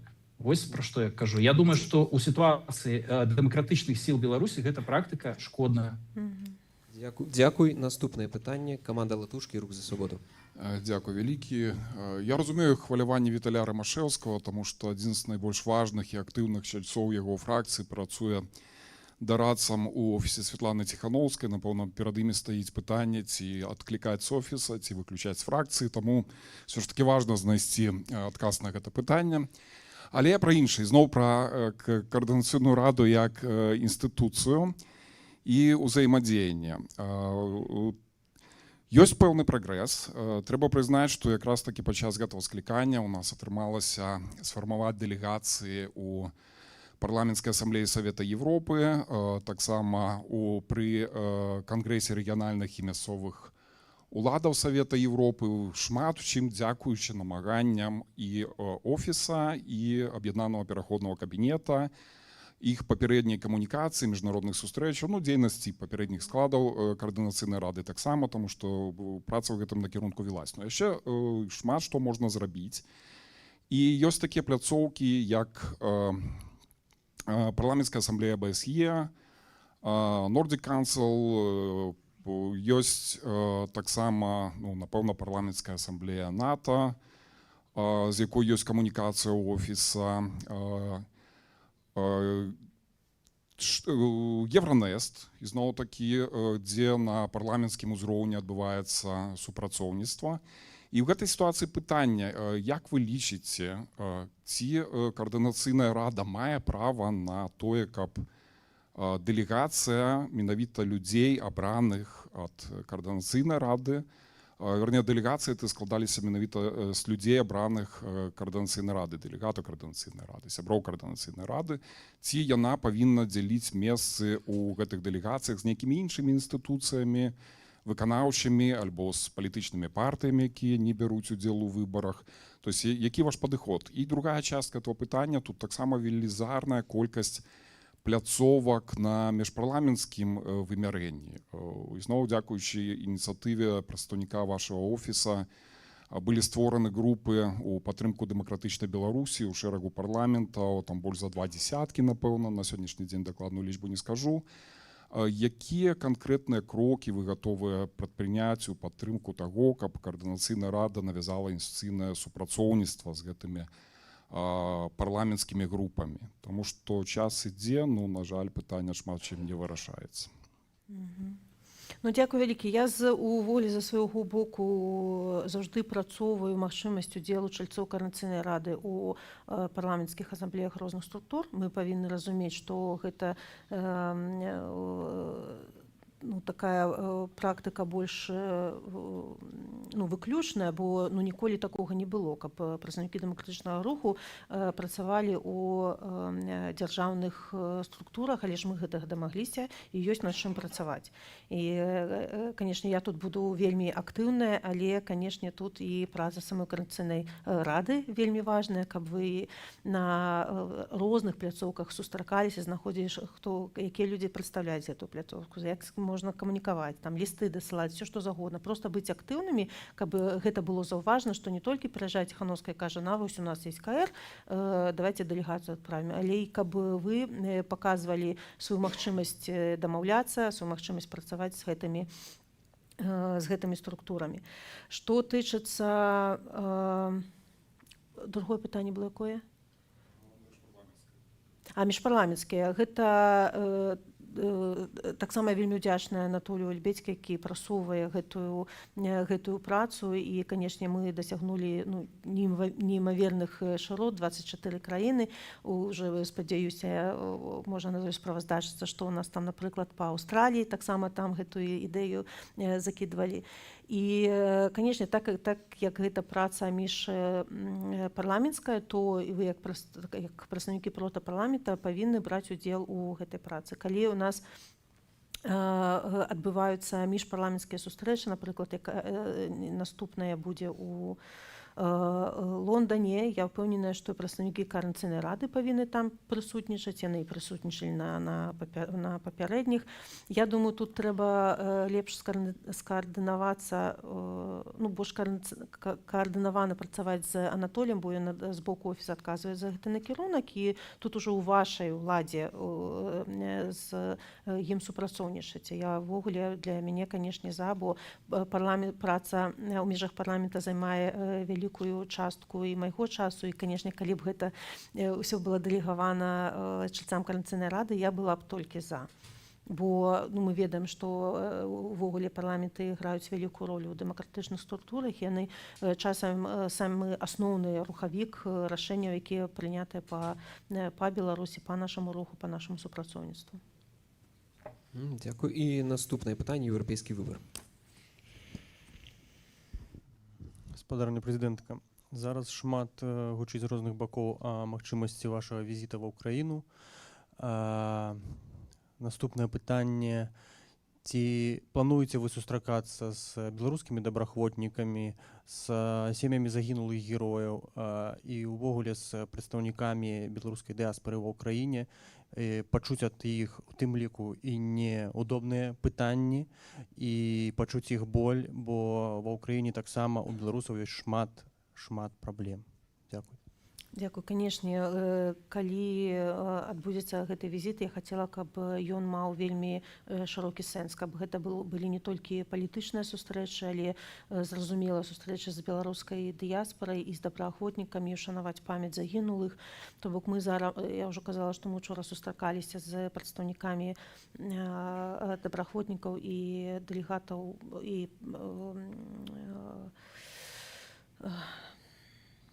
прадстаўнікоў беларускай дыаспары ва ўкраіне, каб разам зарганізаваць, зрабіць расклад майго візіту. Перш за ўсё, я хацела б, каб гэта была ўвогуле шырокая дэлегацыя, якая паедзе ў Кіеў, бо, як вы кажаце, шмат пытанняў, якія трэба вырашаць, розных абсалютна накірунках. І, канешне, мы будзем абмяркоўваць з адпаведнымі міністэрствамі, што можна зрабіць для беларусаў у пытаннях легалізацыі, ветэранаў і добраахвотнікаў, якія зараз ваююць. Але, канешне, наша асноўнае пытанне, з якім мы павінны ехаць у Кіеў, што мы можам зрабіць для вас, як мы можам быць карысныя для перамогі ўкраіны з гэтым пытаннем. І, канешне, падымаць і пытанні, якія цікавыя беларусам, перш за ўсё, бо я ўпэўненая, што калі б, напрыклад, легалізацыя ва ўкраіне была б лягчэйшай, былі нейкія гаранты, то і больш беларусаў туды паехала б, больш людзей, якія і паехалі бы у ваенныя кропкі, каб захищаць Украіну. То бок трэба вельмі грунтоўна падрыхтаваць гэты візіт, і калі у вас ёсць у межах Координацыйнай рады і прапановы, ідэі, што можна зрабіць у Кіеве і па-за межамі, то мы будзем вам удзячныя. Дзякуй. І наступное пытанне. Фракция «Белорусы». Калі ласка. Да, спасибо, я продолжу. Светлана, вопрос про финансовый ресурс. Запад финансирует только определенный вид оппозиции. Доля финансирования западных фондов в ваших структурах, Светлана, составляет 100%. То есть вы не функционируете за белорусские деньги. Я допускаю, что вы отчитываетесь скорее западным донорам, и мы все помним правила, что кто платит, тот свои интересы защищает. Я вижу в этом проблему. Видите ли вы проблему в этом вы? То есть вопрос, насколько вы независимы. И если вы не видите в эту проблему, то почему вы считаете, что национальные интересы западных стран, которые являются 100% акционером в ваших структурах, совпадают с белорусскими?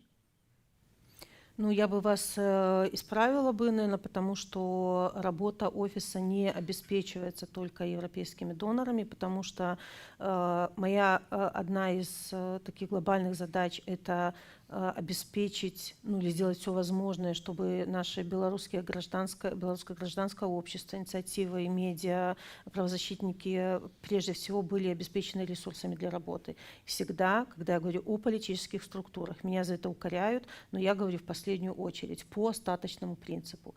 И, конечно, те возможности, которые у нас есть, они очень ограничены. У нас очень ограничены и возможности и людей нанимать в офис, поэтому, конечно, мы ищем возможности поддержки из других источников.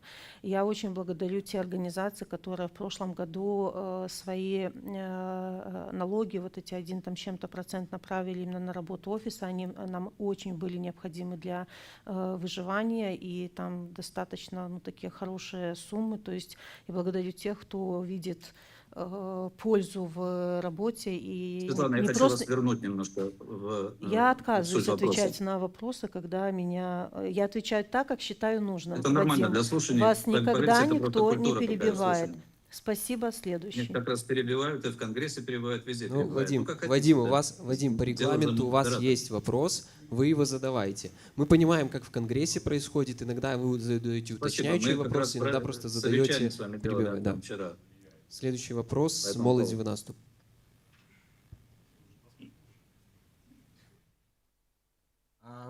Молоді Да, спасибо. Я тогда уже пойду, наверное, по тематике.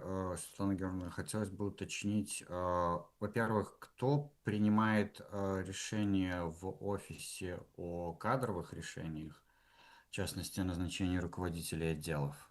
По каким критериям происходит отбор? И, если можно, я уже сразу дополняющий вопрос закину. Если, раз уж мы заговорили о финансах, какие ставки оплаты конкретно у вас и у сотрудников офиса, если у вас эта информация есть? Спасибо.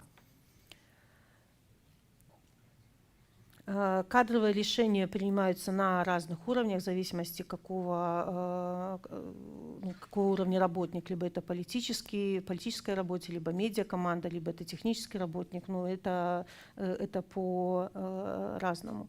И поэтому тут однозначного ответа у меня нет. Мы, конечно, ищем, скажем так, подходящих для работы офиса людей и в гражданском обществе, и среди волонтеров. То есть у нас есть волонтерская программа, после которой люди могут работать в офисе. Это абсолютно разные способы принятия людей. Мне очень хочется вовлечь в работу бывших политических заключенных, у которых есть потреба, желание, да, работать в офисе в введенном переходном кабинете и приносить пользу, вклад своей работой. Поэтому, что касается, вы про ставки спрашивали, ну, послушайте, это вопрос, во-первых, некорректный, и у нас есть ограничения по публичности этой информации, поэтому, ну, извините, я на этот вопрос не отвечу. Спасибо. І наступне питання – наша справа. Так, дякую за магчымасць задаць пытанне. Я маю наступнае пытанне. Светлана, вы сказалі, што раіцеся з экспертамі пры прыняцці тых ці іншых рашэнняў. Скажыце, калі ласка, як вы ставіцеся да прапановы экспертнай супольнасці па дарожнай мапе абмежаванай дэскалацыі паміж Беларусю і Еўрапейскім звязам, которая была падрыхтавана вядучымі беларускімі экспертамі Арцём Шайбанам, Андрэем Бушылай, Екатеринай Дайкала, Дмітром Крукам. Скажыце, калі ласка, на гэта пытанне. А можете мне, калі ласка, нагадаць сутнасць?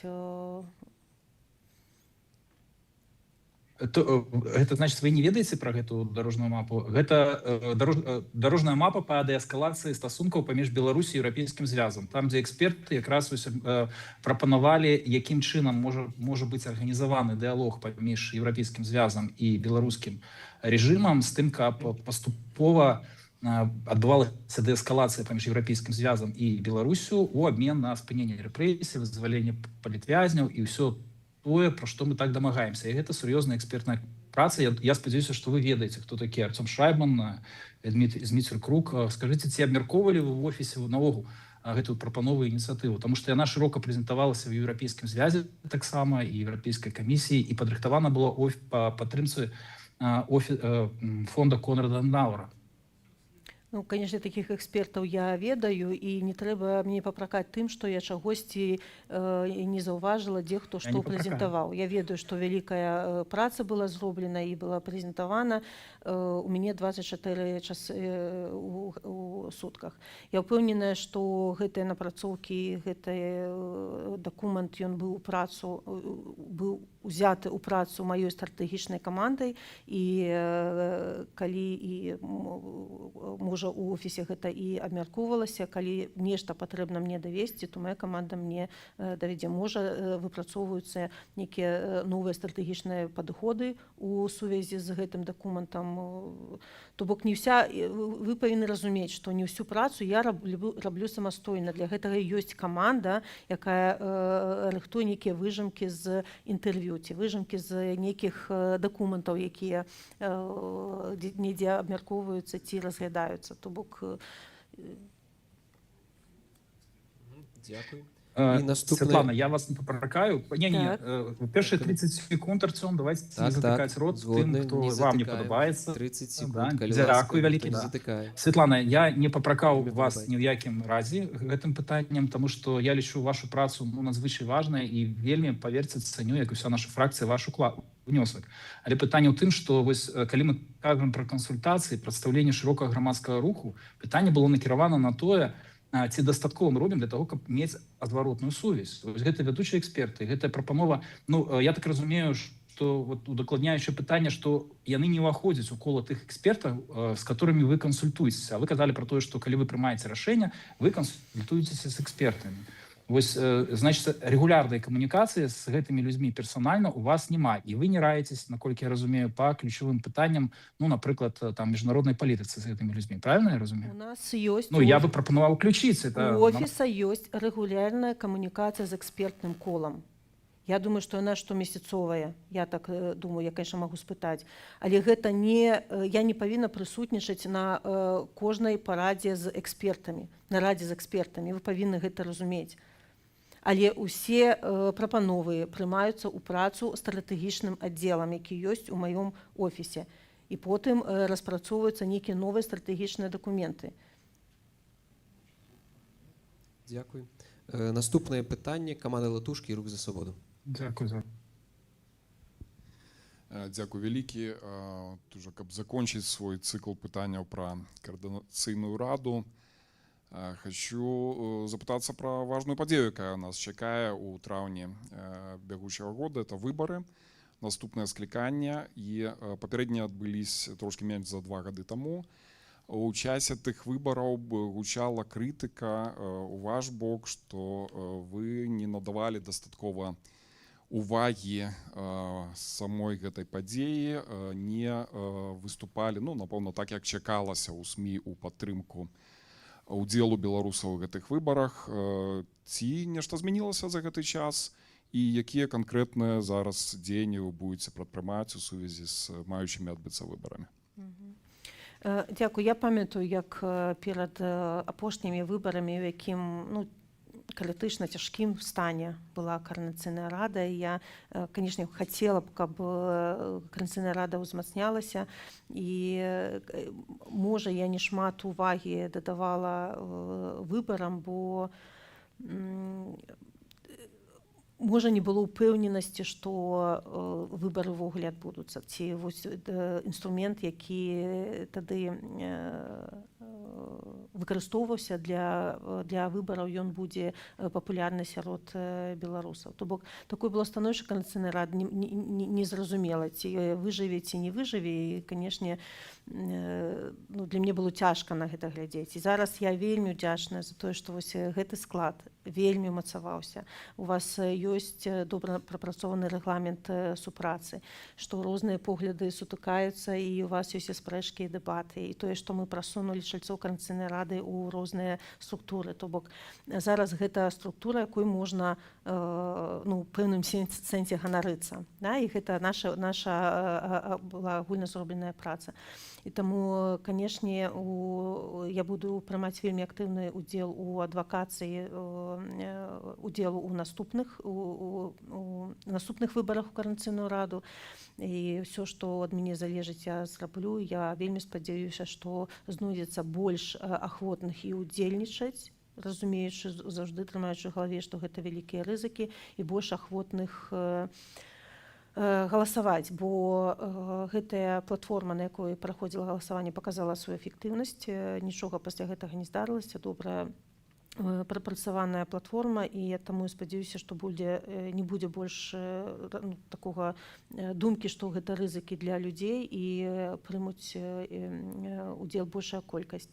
Я спадзяюся, што, можа, партыі далучацца да выбараў Координацыйную раду, можа, з'явяцца новыя фракцыі, бо, ну, гэта вельмі важны элемент нашых дэмакратычных структур. І я бачу, як, ну, моцна вы пачалі прасоўвацца на міжнароднай арэне. Што трэба, гэта замацаваць, там, не ведаю, набыць больш даверу з боку беларусаў, але каб яны бачылі больш карысці ў працы Координацыйнай рады, чаго нам усім жадаю. Дякую. Наступнае пытанне, еўрапейскі выбар. У нас пытанне ад фракцыі, якое нам даслалі беларусы. Якая праца вядзецца з такімі краінамі, як Польша, Літва ды іншымі па прызнанню пратэрмінаваных беларускіх пашпартоў?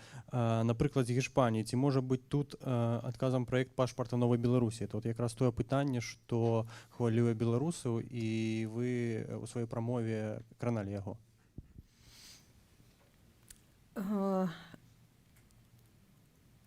Увогуле пытанне вось пашпарта гэта такая балючае пытанне, бо не ў кожнай краіне ёсць нават механізмы, як легалізаваць беларусаў без пашпарту. І гэта не то, што вялікая праблема, але гэта займае шмат часу, каб данесці нашу пазіцыю да кожнай краіны, бо зараз няма такого агульнаеўрапейскага падыходу, хаця я вельмі удзячная за распрацоўку люксембургскіх рашэнняў, якія вось Александр прасоўвае, там апісана добра, з якімі пытаннямі стукаюцца беларусы, і рэкамендацыі канкрэтныя для нацыянальных урадаў, каб яны прымалі да працы гэтай рэкамендацыі. Мы перш за ўсё па пратэрмінаваных пашпартах працуем з краінамі, дзе няма такой магчымасці набыць, напрыклад, пашпарт замежніка, як ёсць у Літве, ёсць у Польшы, то бок тут сітуацыя не крытычная. І, як я казала ў сваёй прамове, некаторыя нордзікі зараз таксама упершыню выдалі гэтыя дакументы беларусам, і такая вялікая праца за гэтым стаіць. Вось ужо партугальская дыяспара да мяне звярнулася, як зрабіць, як у Гішпаніі, і я ім адказваю, што мы, канешне, працуем з партугальскім урадам, але тут вельмі важна, каб і беларуская дыяспара была актыўная, каб дасылалі лісты, каб сустракаліся з мясцовымі ўладамі, з парламентарамі. Амаль у кожнай краіне ёсць група за дэмакратычную Беларусь, якой можна працаваць, якая будзе прасоўваць інтарэсы беларусаў. То гэта шмат баковая праца, і таму калі вы проста сядзіце на попе роўна, то нічога не адбудзецца. І так, калі ў краіны, напрыклад, няма нейкага механізму выдаваць замежныя пашпарты, то мы глядзім у заканадаўства, што можна зрабіць, як беларусам можна дапамагчы, ці на палітычным узроўні, як Германія таксама некалькі гадоў таму выключэнне зрабіла для беларусаў. І тут вельмі важным аргументам з'яўляецца наша праца і над пашпартам Новай Беларусі, што калі у вас няма такога механізму, вось у нас уже ёсць готовое рашэнне, давайте палітычна прымем рашэнне, каб пашпарт Новай Беларусі стаў такім легальным дадатковым дакументам, каб верыфікаваць чалавека, і на падставе пашпарта Новай Беларусі выдалі дакумент. То бок розныя ёсць механізмы, у некаторых краінах увогуле яны адсутнічаюць, але ж будзем працаваць. Сітуацыя цяжкая ў постсавецкіх краінах, дзе таксама шмат беларусаў, там увогуле цяжка. Але ж пакуль неяк вырашаем, працуем з індывідуальнымі кейсамі, конечно, задача, каб агульна прыняць нейкія дакументы, каб на ўсіх беларусах распаўсюджвалася, але ж пакуль вось так. Можна удакладніць, што беларусам патрэбна і на месцах быць больш актыўнымі, то есть дыаспоры должны самі ініцыяваць гэтыя пытанні, то бок з боку вашага офіса, аб'яднанага пераходнага кабінета і нас, як Координацыйнай рады, мы павінны это падтрымліваць і прасоўваць далей. Канешне, да. Ведаеце, недастаткова, каб прыехала Ціхановская, абазначыла ряд праблем. Вы разумееце, што іх шмат. І перш за ўсё гэта беларускае пытанне, так, і пытанне беларусаў за мяжой. І каб падкрепіць, умацаваць неабходнасць тых ці іншых рашэнняў, ужо павінен працаваць парламент. Каб працаваў парламент, ім павінна быць нейкае абгрунтаванне, чаму для іх гэта пытанне важнае. А вось у нас тут стопка лістоў ад беларусаў, у якіх пытанні ёсць, а вось на медыа выходзяць, а вось там зладзілі нейкую экспертную дыскусію па гэтаму пытанню. Это ўсё больш абгрунтаванняў дае для ўраду прыняць тое ці іншае рашэнне. Дзякуй. І наступнае кола пытанняў. Зноў фракцыя «Беларусь», калі ласка. Да, спасибо. Что принцип reclaiming my time в Конгрессе, да, хотелось бы и в нашей политической культуре применить. Но теперь вопрос. Мне ничего не остается, как вернуться Светлана Георгиевна, в предыдущий вопрос, потому что мы его прервали. Вы начинали на него отвечать, но не закончили. Вы сказали, что есть доля частного капитала донатами от налоговых льгот в вашем финансировании. Но я совершенно убежден, что это несущественная доля. Давайте предположим, что вы на 95% зависите от западного финансирования, что, опять же, не делает вас независимым. То есть вы все-таки скорее защищаете национальные интересы стран-доноров. Вопрос, а какие это национальные интересы, где они совпадают с нашими, а где нет? Попытайтесь развернуто, пожалуйста. Послушайте, разные доноры работают по разным направлениям. И те доноры, работа которых направлена на защиту демократии, с теми донорами мы и работаем, потому что эти интересы у нас совпадают. То, что помогают нам, то, что помогают нашим медиа, помогают нашим правозащитникам, помогают нашему гражданскому сектору, это не значит, что мы отрабатываем чью-то повестку. И прекратите не нести вот эту пропагандистскую чушь. Мы работаем на независимую демократическую Беларусь. И то, что нам Европа, раньше США и другие страны помогают, они должны это делать. Они помогают, потому что они с нами солидарны. Они хотят, чтобы белорусы вырвались наконец-то из лапы России и стали... Понятно. Вы считаете, Светлана Георгиевна, они никак не проводят свою политику через донорские деньги и фонды, с которыми с вами сотрудничают? То есть национальные государства не проводят свою политику через доноров? И если можно, если у нас совпадают национальные интересы, ну отлично, тогда нет конфликта. А в чем не совпадают, как вы считаете? Вообще сталкивались с этим или нет?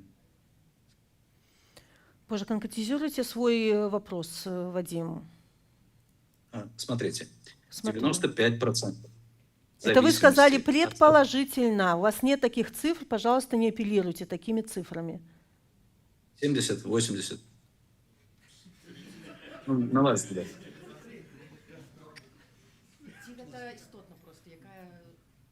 Хорошо, давайте поторопимся. Мое утверждение следующее. Национальные государства через свои фонды влияют на политику фондов. У вас зависимость от фондов полная или подавляющая. Вы, соответственно, проводите национальные интересы других государств, западных государств. Это лучше, конечно, чем Россия и Китай, это намного лучше. Но все-таки эти интересы не совпадают. Если у вас такое же подозрение, и что вы будете делать, чтобы прервать вот эту практику и стать более независимым? Есть ли у вас какие-то методы или вообще стремления такие? Прошу. Нет, у меня нет такого предположения, что мы исполняем политику каких-то других государств, которые, как вы говорите, на какой-то процент обеспечивают через донорские деньги работу офиса. Поэтому инструментов таких быть не может. Дякую. Наступне питання молоді в наступ. Да, спасибо. Я, если честно, хотел вернуться к своему предыдущему вопросу, потому что, Светлана Георгиевна, не очень понимаю ваши ремарки по поводу того, что он некорректен. Ваш советник Франк Вечорка недавно абсолютно открыто в интервью, кажется, «Зеркалу» открыто назвал свой уровень дохода. И это абсолютно нормальная, естественная практика. Я не понимаю, почему это может быть non-disclosed. Это не соображение безопасности. Это не соображение риска переманивания сотрудников и так далее и тому подобное. Тем более, что прецеденты уже есть и данные у нас есть, потому что люди говорят об этом открыто. Исходя из этого, я бы еще раз хотел перезадать свой вопрос относительно конкретно вашей ставки, и известно ли вам, какие ставки оплаты существуют в офисе у ваших советников и руководителей отдела? Спасибо. У меня есть право не отвечать на вопросы, я им воспользуюсь. Спасибо. Дякую. Наступне питання, наша справа. Дякую за магчымасць задаць пытанне. Ну, карыстаючыся тым, што з'яўляюся намеснікам кіраўніцы камісіі па адукацыі, пытанне звязанае з еўрапейскім гуманітарным універсітэтам. Еўрапейскі гуманітарны універсітэт шмат гадоў пазіцыянаваў сябе як універсітэт на выгнанні, а ў апошнія гады гэтае пазіцыянаванне змянілася. Універсітэт цяпер з'яўляецца фактычна звычайнай літоўскай вышэйшай навучальнай установай. І вось разумеючы складанасць умяшання палітыкаў у пытанні універсітэцкія, пытанні адукацыі, тым не менш мяне цікавіць, як вы увогуле ацэньваеце вось гэтую сітуацыю, калі з аднаго боку па статуце універсітэт ужо не з'яўляецца нейкім такім эмігранцкім асяродкам, не з'яўляецца беларускім нават асяродкам, а па-ранейшаму спрабуе атрымоўваць падтрымку, фінансаванне, выкарыстоўваючы вось гэты былы статус. Мне насамрэч вельмі шкада назіраць, што робіцца з еўрапейскім з гэтым гуманітарным універсітэтам, бо ён заўжды выглядаў як беларускі, і як вы правільна кажаце, што з цягам часу беларускіх праграм становіцца ўсё менш і менш, і вельмі прыкра, што ён так адмовіўся ад беларускіх праграм. І я ўсе гэтыя гады, пакуль была ў Літве, я спрабавала, і я і сустракалася з кіраўніцтвам ЕГУ, і мы спрабавалі там, мягка скажам, неяк паўплываць на кіраўніцтва, каб рэктарам ці такія высокія пасады займалі менавіта прадстаўнікі беларускай супольнасці, бо яны б тады адчувалі сэрцам і душой гэты універсітэт. Але ніякіх змен не адбываецца. Я ўпэўнена, што трэба такая сур'ёзная рэформа ЕГУ, і там павінна быць прынята рашэнне, ці гэта застаецца беларускім універсітэтам, і тады пераважна там павінны быць беларускія праграмы, ці проста, як вы кажаце, у разрад звычайных літоўскіх універсітэтаў. Але, канешне, гэта пытанне павінна падымацца бардом, і калі будзе таксама шмат заяў, прапаноў, лістоў ад беларусаў, што вы бачыце ў гэтым праблему, што беларускасці там няма ніякай, то гэта таксама можа паўплываць на і хуткасць прыняцця рашэнняў, і можа нейкіх змен у гэтай навучальнай установе. Я, конечно, як палітык не маю права ўмешвацца і публічна там нешта крытыкаваць, але ж на сваім узроўні я пыталася нешта зрабіць. І вось апошні рэктар, які быў з Польшы, ён вельмі канструктыўна падыходзіў да рэфармавання, але ж ён потым хутка зышоў. Але ж пытанне так, яно вострае, і яго, конечно, трэба было вырашыць.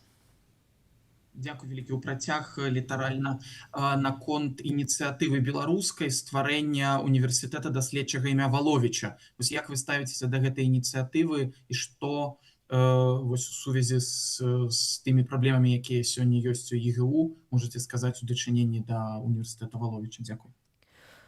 Мы падтрымуем усе ініцыятывы, якія тычацца ўзмацнення беларускасці, ўзмацнення менавіта там беларускай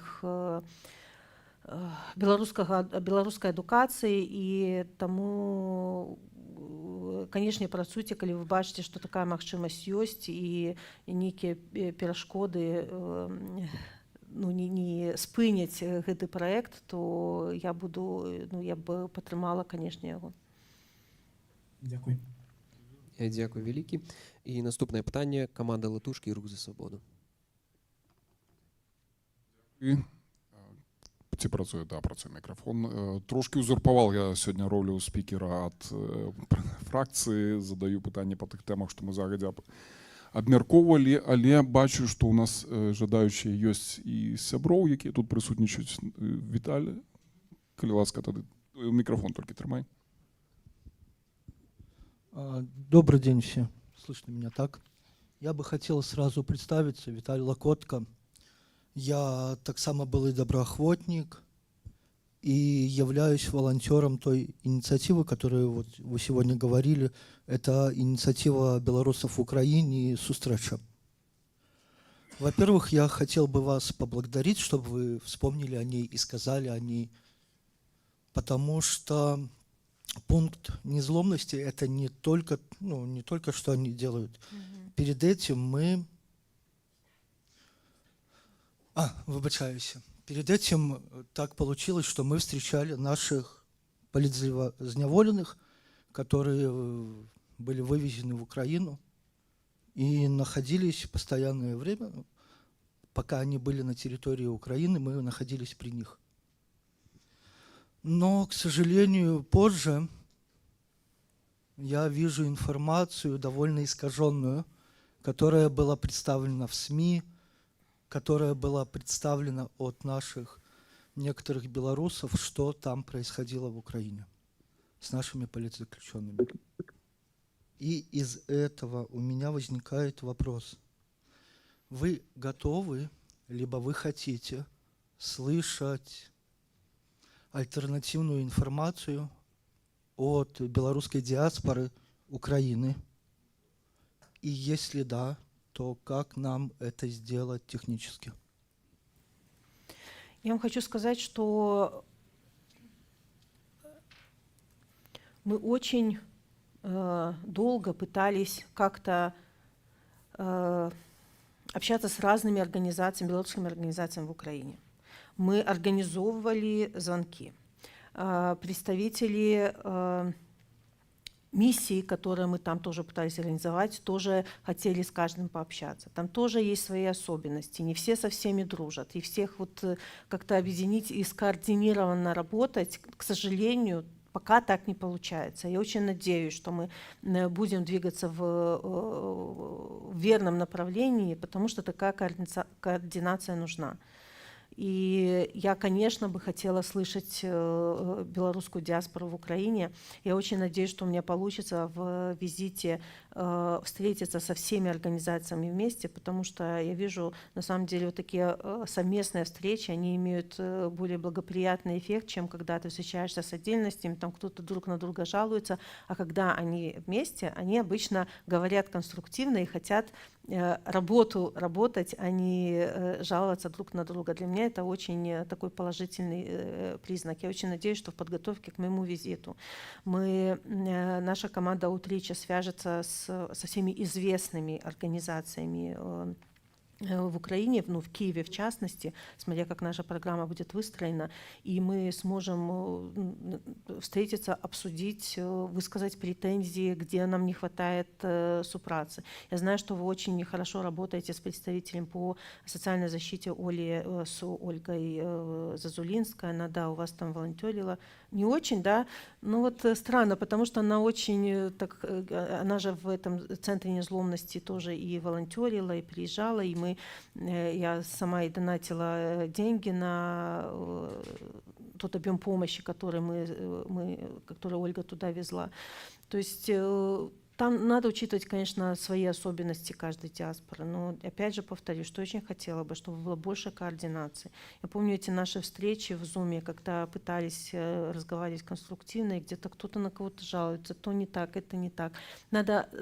Что объединяет, это общие задачи. Вот когда вывезли людей, я уверена, что там и были и вы, и другие организации пытались помочь. Кто там кого куда не пускал, я не знаю. Вот. И тогда это все намного эффективнее, как это сработало в Варшаве, за что огромное спасибо, как это сработало в Литве. Все было и подготовлено, и все свою долю, свое участие вносили. Поэтому давайте на приезд мы сорганизуемся и просто не отказывайтесь, даже если вы какую-то другую организацию не любите, все равно приходите на созвоны, все равно приходите на встречи. Но люди должны разговаривать. Вон, видите, меня Вадим не особо жалует, но вот мы сидим и мило общаемся. Дякую велике. Наступне питання, фракція «Європейський вибір». Ось я хочу якраз у догон гэтага пытання, якое агучыў Віталь, мой пабрацім, запытаць. Вось вы сёння казалі пра тое, што Ольга Зазулінская не паспела, на жаль, сюды даехаць, она яшчэ, можа, ў пуці з Украіны вяртаецца. Вось у меня з нагоды гэтага ёсць пытанне. Ці маглі б вы падрабязней распавесці пра тую працу, якую яны рабілі і робяць у гэтых паездках ва Ўкраіну, бо я ведаю, што это не першая іх паездка і не першыя кантакты з украінскім бокам. Хацелось бы больш падрабязнасцей, каб разумець, на якім стане сёння стасункі беларускіх дэмакратычных сіл з украінскім бокам і ў тым ліку з тымі дыаспаральнымі структурамі і вайсковымі структурамі беларускімі ва ўкраіне ад вашага офіса і у аб'яднанага пераходнага кабінета. І удакладняючы вопрос, што вы чакаеце ад нас, каб мы як каардынацыйная рада дапамаглі ў вырашэнні гэтых пытанняў. Дзякуй.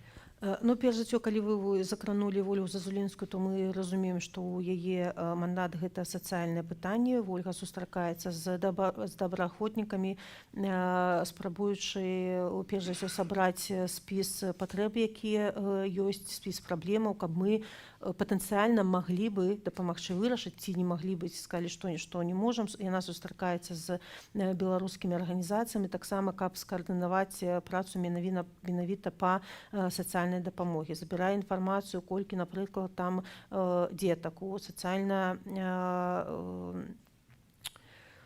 як это называется, ну, людзі ў сацыяльна цяжкім стане, напрыклад, беларусы менавіта. Яна збірае інфармацыю, каб у нас была гэта агульная карціна. І у кожнага працаўніка кабінета магла бы быць свая задача, свая функцыя ў стасунках з Украінай. У Палыча, напрыклад, гэта па прыцягненню да адказнасці, у гаспадара Баркоўскага гэта ўзмацненне нацыянальнай ідэнтычнасці, і мы можам шмат чаго пачарпнуць з украінскага боку. Палітычныя стасункі, гэта палітычныя стасункі, пытанне бяспекі. Вадзім Кабанчук адказвае там і Белпол вельмі добра мае добрыя адносіны з украінскім бокам. Ну, функцыі розныя, і вынікі могуць быць розныя. Што мне патрэбна ад Коордынацыйнай рады, гэта каб вы таксама паспрабавалі сабраць інфармацыю, што патрэбна зрабіць в Украіне, не проста сістэматызаваць, і каб у каардынацыі працавалі з іншымі структурамі, якія таксама робяць гэту працу, каб гэта было скаардынавана, не рабілі адну і тую ж працу разам. Мы, канешне, будзем сустракацца і з парламентарыямі. Тут таксама можна вашыя прапановы для парламенту Украіны, і там ёсць група з дэмакратычную Беларусь, каб пры гэтай сустрэчы, можа, больш нейкія стасункі панэтворціліся, больш стасункі наладзілі, каб ужо потым далей шчыльней працаваць. Ну, то бок, мне ўвогуле патрэбен такі абагульняючы дакумент, наша стратэгічнае бачанне супрацоўніцтва з Украінай па розных пытаннях, па розных накірунках. І калі б, я так разумею, што будзе створана працоўная група па арганізацыі гэтага візіту, і адказныя па сувязям з грамадзянскай супольнасцю адказная Светлана Шацеліна, па ваенным накірунку больш адказны Вадзім Кабанчук, то бок вы можете ў гэту групу ўступіць і там уже скаардынавацца, чаго бракуе і што б вы маглі рабіць. Дзякуй. Дзякуй. І наступнае пытанне, фракцыя беларусы, калі ласка. Спасибо. Светлана, вы на международных площадках до сих пор ссылаетесь на то, что белорусы борются внутри страны. Имеется в виду силовое сопротивление. То есть есть там подполье, есть партизаны. Это выглядит, мягко говоря, преувеличением, но я подозреваю, что такое упоминание сопротивления помогает поддерживать репутацию и даже допуская финансирование. Вы не могли бы, не раскрывая имен, объяснить, о каком подполье, о каких партизанах идет речь, или все-таки это преувеличение? Конечно, Вадим, это не преувеличение. Если вы бы больше интересовались белорусами и ситуацией в стране, вы бы об этом знали. Возможно, даже у вас есть какие-то контакты до сих пор с людьми в Беларуси, которые могут вам дать какую-то информацию. Она была бы очень ценна, если бы вы с ней в этой информации делились. Люди подпольно делают очень много. То, что наши медиа владеют какой-то информацией внутри белорусской, это доказательство того, что там все еще работают подпольно журналисты. Наши белорусские ассоциации чугунки, железнодорожников, да, они получают информацию от своих источников там. То, что эта информация выдается, то, что мы понимаем, что привезли, что увезли из Беларуси, это очень ценный ресурс для новых санкций, для координации с нашими демократическими партнерами. То, что Павлу Павловичу приходит информация, каким образом обходятся санкции. Извините, пожалуйста, все-таки вы имели в виду силовое сопротивление, партизан прямо. Нет, это вы себе придумали, что я имею в виду силовое сопротивление, Вадим. Ну, на международных площадках как это звучит? Вадим, ну, мы поняли, что вы... Я где-то, говорю, да. что есть подпольный ответили. супротив в Беларуси. Если вы прочитали это как военное, то это ваши проблемы, потому что я имею в виду, что... Я не могу общаться с Вадимом, потому что он меня перебивает. Я сейчас не нахожусь в парламенте США. Вадим, задавайте вопросы по списку, как у нас идет по кругу. Уточняющие вопросы вы задали, получили. Это нормально, ответ, но уточняющие поэтому- вопросы задавать в течение дискуссии. Извините, Ну, но это просто нормально. Это часть нормально, этикета. это нормально задать один уточняющий вопрос, а не постоянно перебивать выступающего уточняющими 4, 5, 6 вопросами. Еще Я не вчера мы понимаю, это почему, рассуждали я не по понимаю, другому, почему мы Артем. сейчас Ну это ладно. обсуждаем, если честно, на Видите, слушаниях. видите, мне ничего не остается, как подчиниться. Поэтому я предлагаю вам, если вас не устраивает ответ, 30 секунд комментария, и переходим к вопросу молодого наступа. Да, спасибо. Я бы хотел вернуться к нашей дискуссии небольшой о планах, последовательности действий и необходимости ждать окно возможностей. А в вашем представлении окно возможностей это что? Как это выглядит конкретно? Как вы его видите? Что в вашем представлении, либо если вы, может быть, об этом не думали, как бы вы могли бы описать это окно возможностей, и когда оно появится, что конкретно офис будет делать, когда это произойдет, и за пределами Беларуси, и относительно белорусского общества? Спасибо. Ну, давайте я вам приведу один из возможных сценариев окна возможностей. Мы все понимаем, что всякое может быть, и в России может много чего случиться, но в целом самое очевидное, что мы видим, это переговоры по окончанию войны в Украине. И после этого окончания фокус наших зарубежных партнеров может опять сместиться на Беларусь. Да, то есть будут более интенсивные сотрудничества с демократическими силами. Тот же трек, который мы продвигаем с американцами по продвижению круглого стола с режимом в Беларуси. То есть это может быть тот момент, когда, значит, с украинским вопросом разобрались, Россия отвлечена на свои дела и особо не хочет, не может вмешиваться. Мы все видели, как в критической ситуации Россия реагирует на своих союзников, та же Сирия, когда она не приходит спасать руководство страны, скажем так. В этот момент вот эта идея национального диалога, она может приобрести вот видимое очертание, что с помощью наших союзников, посредством вот медиации какой-то, мы можем сесть за стол переговоров с представителями режима по укреплению независимости Беларуси, по остановке репрессий, по следующим шагам, что можно сделать в стране, чтобы спасти ее от полного поглощения России. Мы, когда говорим вот об этом окно возможностей, опять же говорю, это не будет какой-то прям вот один момент, за один момент все изменится. Когда мы говорим о круглом столе, это тоже не значит, что мы сели чинно, мирно за круглым столом и мы сидим, переговариваемся. Есть много, перед этим может быть много консультаций, встреч на разном уровне. Возможно, будет какая-то коммуникация уже с Европой, если, например, остановятся репрессии.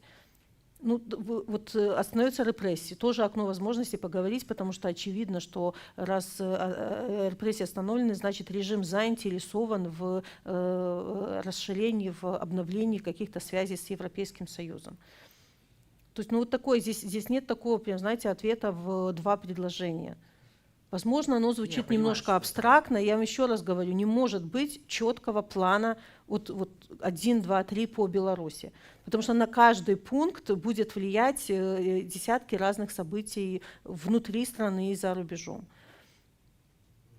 Дякую.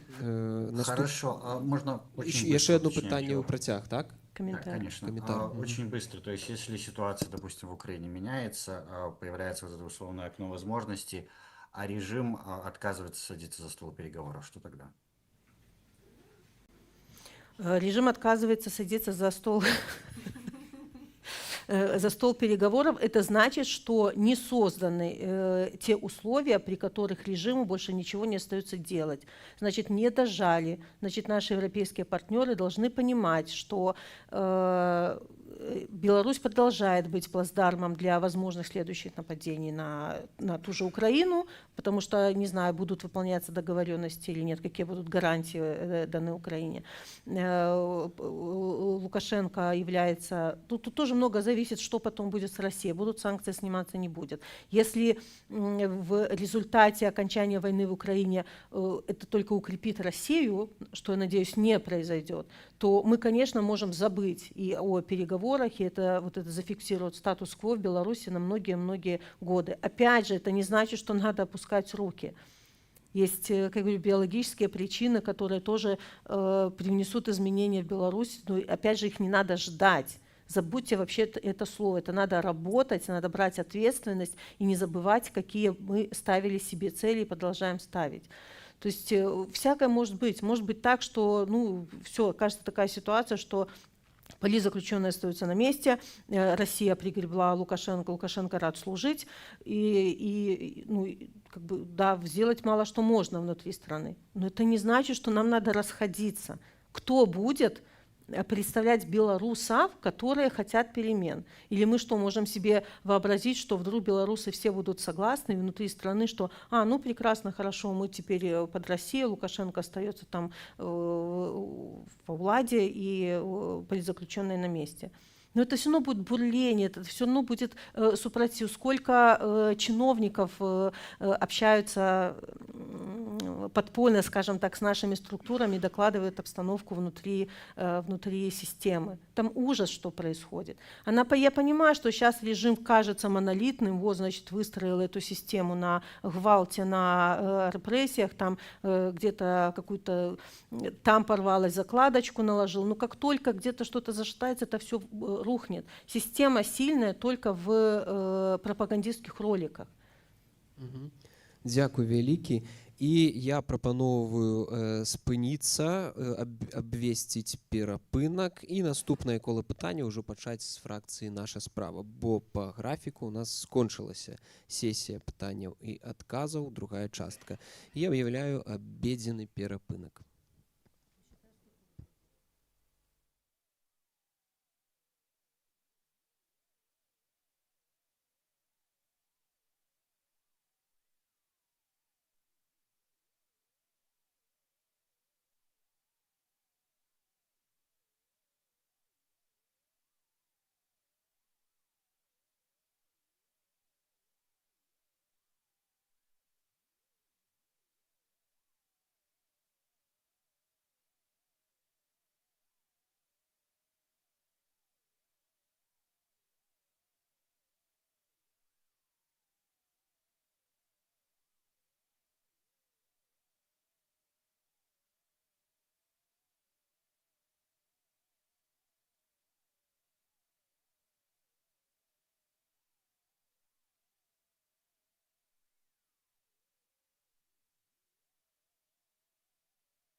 Працягваем нашу працу, пераходзім да наступнай сесіі пытанняў і адказаў. У нас мінулае кола спынілася на фракцыі «Наша справа», і таму пытанне ад фракцыі «Наша справа» апошняе з заяўленых, дарэчы. Дзякуй. Спадарня Святлана, пытанне такое. Здаецца, ўжо гэта абмяркоўвалася і некалькі месяцаў таму. Ці падтрымалі бы вы стварэнне больш шырокай камунікацыйнай пляцоўкі, у якую маглі б увайсці не толькі каардынацыйная рада, АПК, офіс, напрыклад, але таксама і платформа незалежных дэмакратычных партыяў і грамадскіх арганізацыяў беларускіх для каардынацыі сумесных дзеянняў і можна, магчыма, выпрацоўкі стратэгіі пасля. Дзякую за пытанне. Я лічу, што найлепшая пляцоўка для каардынацыі – гэта каардынацыйная рада. І яшчэ ствараць дадатковыя палітычныя структуры, на мой погляд, не трэба. У нас ужо зладжаная сістэма, дзе могуць і прадстаўнікі грамадскага сектару і прадстаўнікі партыі ўдзельнічаць. Таму я не бачу ніводнай прычыны, навошта рабіць яшчэ пляцоўкі нейкія. Дзякуй. Дзякуй. Наступнае пытанне каманды «Латушкі. Рух за свабоду». Дзякуй. Хацеў бы перайсці ад тэмы каардынацыйнай рады да АПК непасрэдна. Ну, можа быць, на мяжы тут взаемадзеяння якраз такі. І пра вось гэту нашу гісторыю зацвярджэння прадстаўнікоў у кабінеце. Пачыналі, як памятаеце, было прызначэнне, пасля каардынацыйная рада магла правесці слуханні, спытаць і неяк выказаць сваю ацэнку. Адбыўся пэўны прагрэс, і зараз мы маем магчымасць кандыдатуры, якія ўжо прадстаўленыя, зацвярджаць, галасаваць па іх, ці не зацвярджаць. І от што можа быць далей на шкале гэтага прагрэса? То есть ці магчыма перайсці да сітуацыі, калі каардынацыйная рада можа самастойна вылучаць прадстаўнікоў і прымаць рашэння, большасцю іх зацвярджаць у складзе кабінета. Ну, магчыма, калісьці можа быць сітуацыя, калі і кіраўніка ці кіраўніцу кабінета таксама магла бы вылучаць каардынацыйная рада. Як вы бачыце, ці магчыма такі прайсці шлях? Не, ну увогуле пра то, што каардынацыйная рада можа вылучаць прадстаўнікоў, ну гэта ўжо у нас, я думаю, што зафіксавана. Канешне, і прадстаўнік павінен быць адпаведны сваім прафесіянальным здольнасцям і па пытаннях бяспекі аб'яднанаму пераходнаму кабінету. Але ж у вас ёсць усе інструменты, каб вынесці гэтае пытанне на абмеркаванне ў каардынацыйнай радзе. І, канешне, супольнымі намаганнямі можам, калі ёсць такая мэта дабіцца гэтага, то давайце рухацца ў гэтым накірунку. Дзякуй. І еўрапейскі выбар, наступнае пытанне. Так, у нас пытанне наконт палітычных партій, бо, як вы ведаеце, яны ўдзельнічаюць у розных парламенцкіх дэлегацыях, але не з'яўляюцца сябрамі каардынацыйнай рады. Як вы лічыце, это нармальная практыка, ці яны павінны, ці лепш бы для іх было прайсці праз працэдуру выбараў у каардынацыйную раду, каб праз гэту пляцоўку ўдзельнічаць у гэтых парламенцкіх сустрэчах? Ну, я думаю, што адно другому не супярэчыць. Кожны чалец нейкай партыі могуць працаваць і ў накірунку сваёй сястрынскай партыі, напрыклад, у парламенце ці нацыянальных парламентах, і ў той жа час удзельнічаць у каардынацыйнай радзе, каб не быць такім абасобленым ад агульнай пляцоўкі, дзе праца больш за ўсё каардынуецца і ёсць магчымасць камунікаваць з беларусамі. Таму яны нічога нікому не павінны, але ж я, канешне, б заклікала менавіта партыйцаў удзельнічаць у каардынацыйнай радзе, бо гэта каардынацыйная рада была створана менавіта для таго, каб быць такім протапарламентам, а у парламентару вельмі вялікі досвед, як працаваць у такіх умовах. Былі вельмі карысныя. Можна я яшчэ скарыстаюся 30 секундным удакладненнем. Я ведаю, што гатуецца ваш візіт у Кіеў.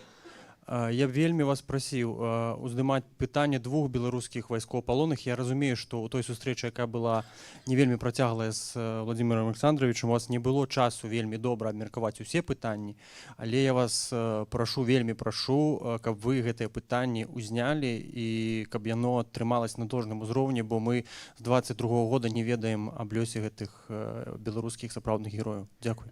Канешне, я ўздыму гэта пытанне менавіта пра гэтых двух асоб, але мы павінны памятаць, што ў нашы беларускія добраахвотнікі знаходзяцца таксама ў палоне і расійскам, і ўвогуле гэта на заканадаўчым узроўні павінна быць прапісана, што грамадзяне іншых дзяржаў прыроўніваюцца да военнапалонных украінскіх, і гэта пытанне трэба падымаць таксама і ў парламенце, і ў адпаведных міністэрствах. Таму, канешне, будзем займацца. Але ж можа нейкія вось прапановы там у пісьмовым выглядзе можна таксама даслаць ці далучыцца да працоўнай групы па візіту. Дзякуй. Дзякуй. І наступнае кола пытанняў. Блок фракцыя беларусы. Выбачце. Добрый дзень. Дзякуй за гэтую магчымасць задаць пытанне. Андрей Ягораў, фракцыя беларусы. Напэўна, некаторыя рэчы з'яўляюцца небачнымі. Ось, напрыклад, тое, што тут адбываецца зараз, нягледзячы на баннеры, якія там стаяць, арганізавана пры непасрэднай падтрымцы ўсёй тэхнічнай арганізацыі з боку нашага блоку. Я вельмі хочу падзякаваць тым людзям, якія зрабілі ўсю тэхнічную працу па арганізацыі гэтай падзеі, уключна з памяшканнем і ўсім, што вы тут бачыце.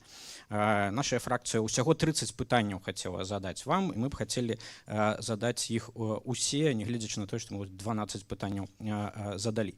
Тое самае, небачнасць пэўных працэсаў, мажліва, прывяла да таго, што вы не вельмі падтрымлівалі выбары у гэты склад каардынацыйнай рады, які былі арганізаваны мінулым складам каардынацыйнай рады, які вы характарызавалі даволі негатыўна. Але гэтыя выбары адбыліся на вышэйшым унікальным узроўні. Мы атрымалі усе, у прынцыпе, міжнародныя рэкамендацыі ад міжнародных назіральнікаў пра тое, што гэтыя выбары адпавядалі міжнародным стандартам. Нягледзячы на нашы ўмовы, мы гэта зрабілі. І вось гэты негатыўна характарызаваны вамі склад каардынацыйнай рады зрабіў тое, што вось лепшы склад каардынацыйнай рады у дадзеным выпадку атрымаўся. Таму это каментар. Пытанне такое. Спадарыня Святлана, якія палітычныя функцыі каардынацыйнай рады як прадстаўнічага органу вы бачыце ў адносінах да трох сутнасцяў? Першае, да беларускай грамадзянскай супольнасці, у шырокім сэнсе, што гэта значыць каардынацыйная рада і функцыі адносінах паміж каардынацыйнай радай і грамадзянскай супольнасцю. Другое, паміж вашым кабінетам і каардынацыйнай радай, у чым функцыі палітычнай каардынацыйнай рады, і у дачыненні да вас, як да нацыянальнай лідаркі і главы кабінета. Дзякуй. Так, давайте пачнем спачатку. Для мяне, як для нацыянальнай лідаркі, палітычная роля каардынацыйнай рады выглядае так, што мы стварылі устойлівыя палітычныя структуры, якія здольныя працаваць разам. То бок гэта паказвае, што беларусы сазрэлі да таго, каб самаарганізоўвацца і прасоўваць нашы палітычныя рашэнні далей.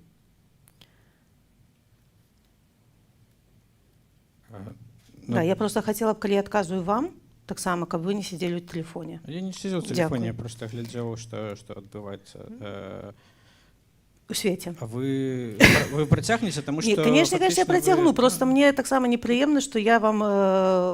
Выбачайце, зазірнуў, гэта не значыць, што я вас не слухаў. Палітычная каардынацыйная рада і аб'яднаны пераходны кабінет. Я б хацела, каб у аб'яднаны пераходны кабінет паступалі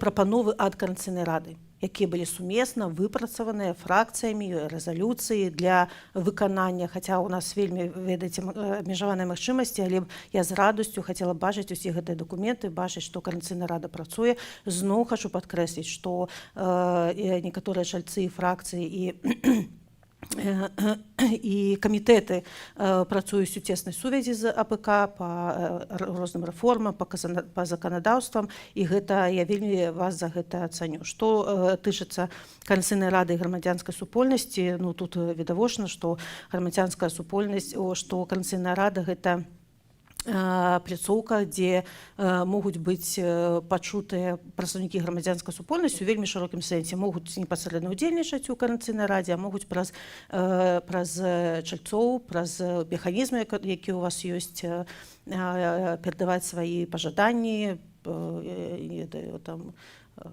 і просьбы, там нейкія пытанні падняць, распрацаваць яго, то бок тут усё відавочна. Я могу адкаментаваць, так? 30 секунд, так. Ну, то бок, наколькі я чую з вашага адказа, вы бачыце Координацыйную раду выключна як камунікацыйную пляцоўку і кансультатыўна-дарадчы орган.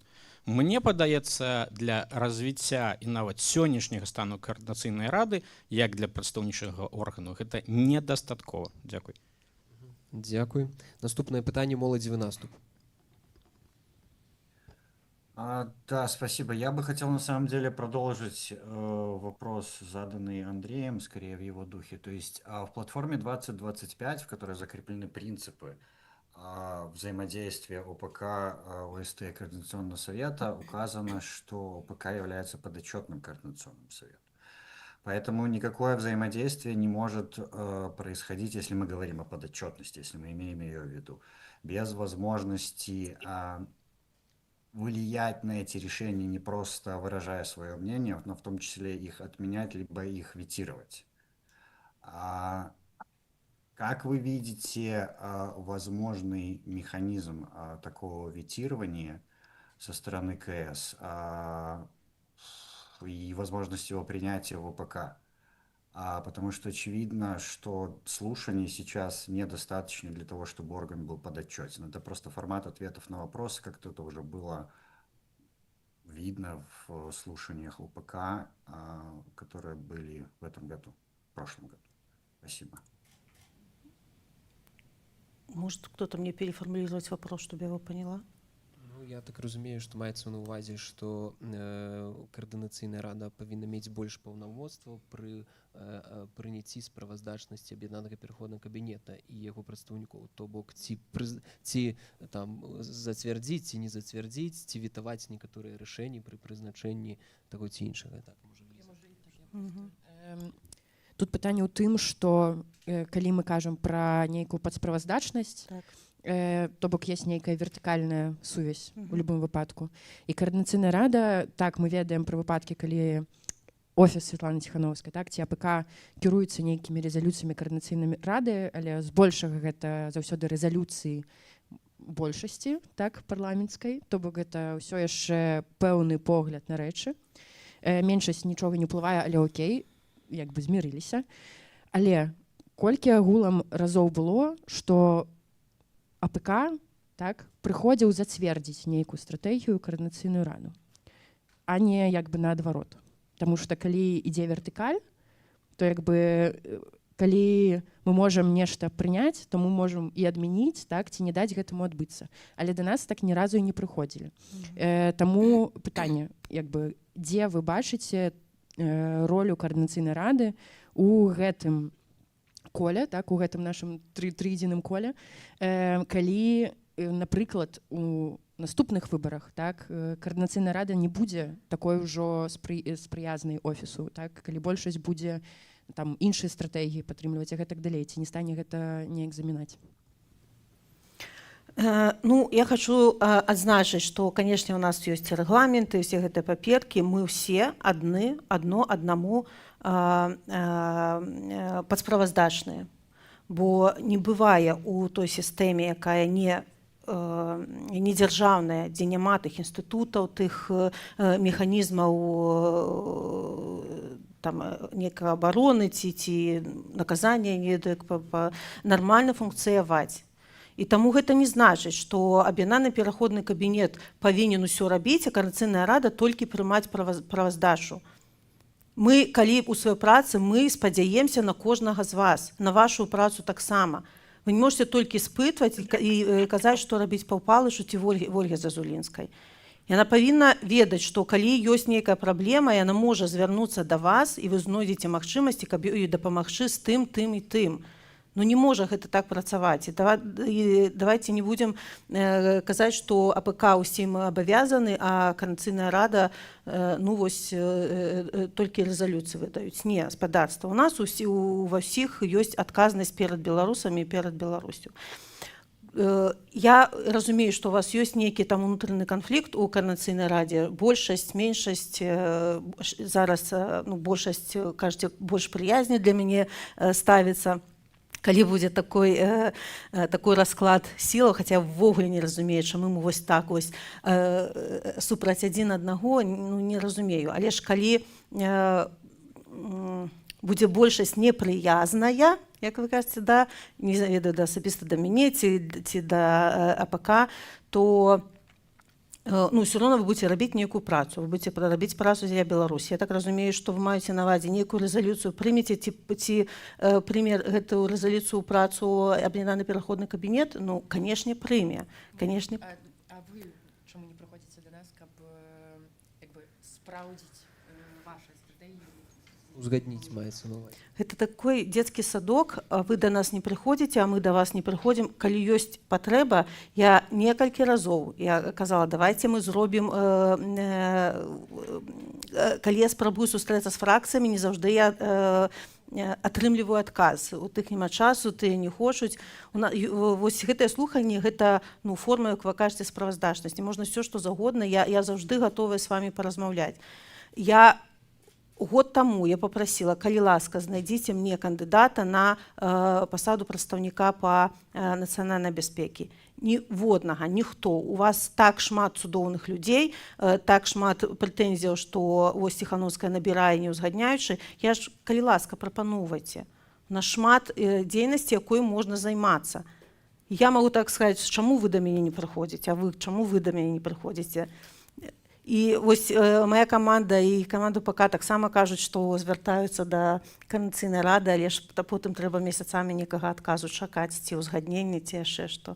То бок мы зараз аднаму можам колькі загодна прэтэнзій прад'яўляць, так, але ж гэта ніяк не паспрыяе нармальнаму каманднаму духу.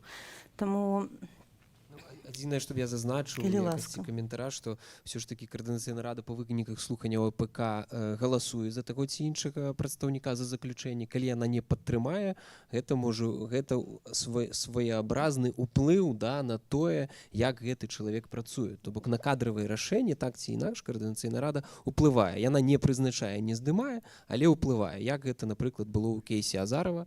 Координаційная рада не зацвердзіла яго, і ён страціў сваю пасаду. Таму ўплыў ўсё ж такі ёсць. Я бачу інтэнцыю, просто так разумею, што гэты ўплыў павялічваўся, але гэта ўжо унутраных палітычных кансультацый пытанне, але так ці інакш, такі ўплыў ёсць. Можа быць, тут больш пра абмеркаванне стратэгіяў, стратэгічных падыходаў. Дзякуй.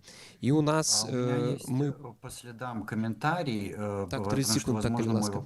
Вопрос не так поняли. Во-первых, здесь нет ситуации, когда кто-то против кого-то и кто-то на кого-то настроен. Это командная работа, да, понятно.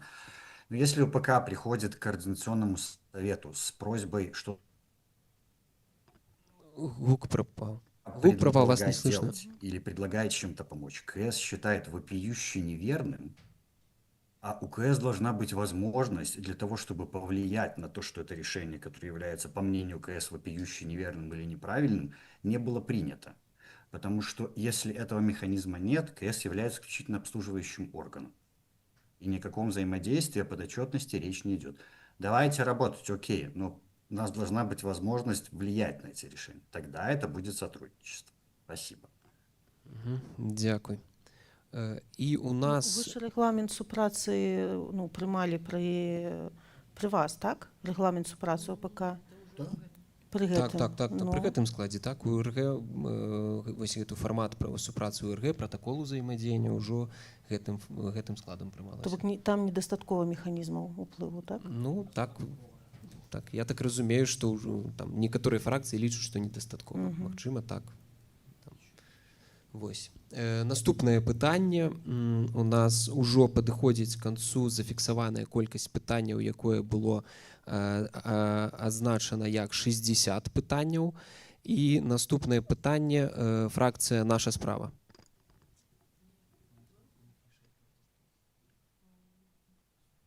Так, дзякую за магчымасць задаць пытанне і за недыскрымінацыю па колькасці магчымасці задаваных пытанняў нашай фракцыі.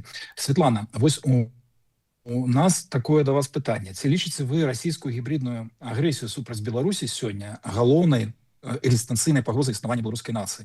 Маецца на увазе агрэсія, которая сёння тут і цяпер знішчае там нашу культуру, адукацыю, мову, медыю, рэлігію, спрабуе выкарыстаць рэлігію.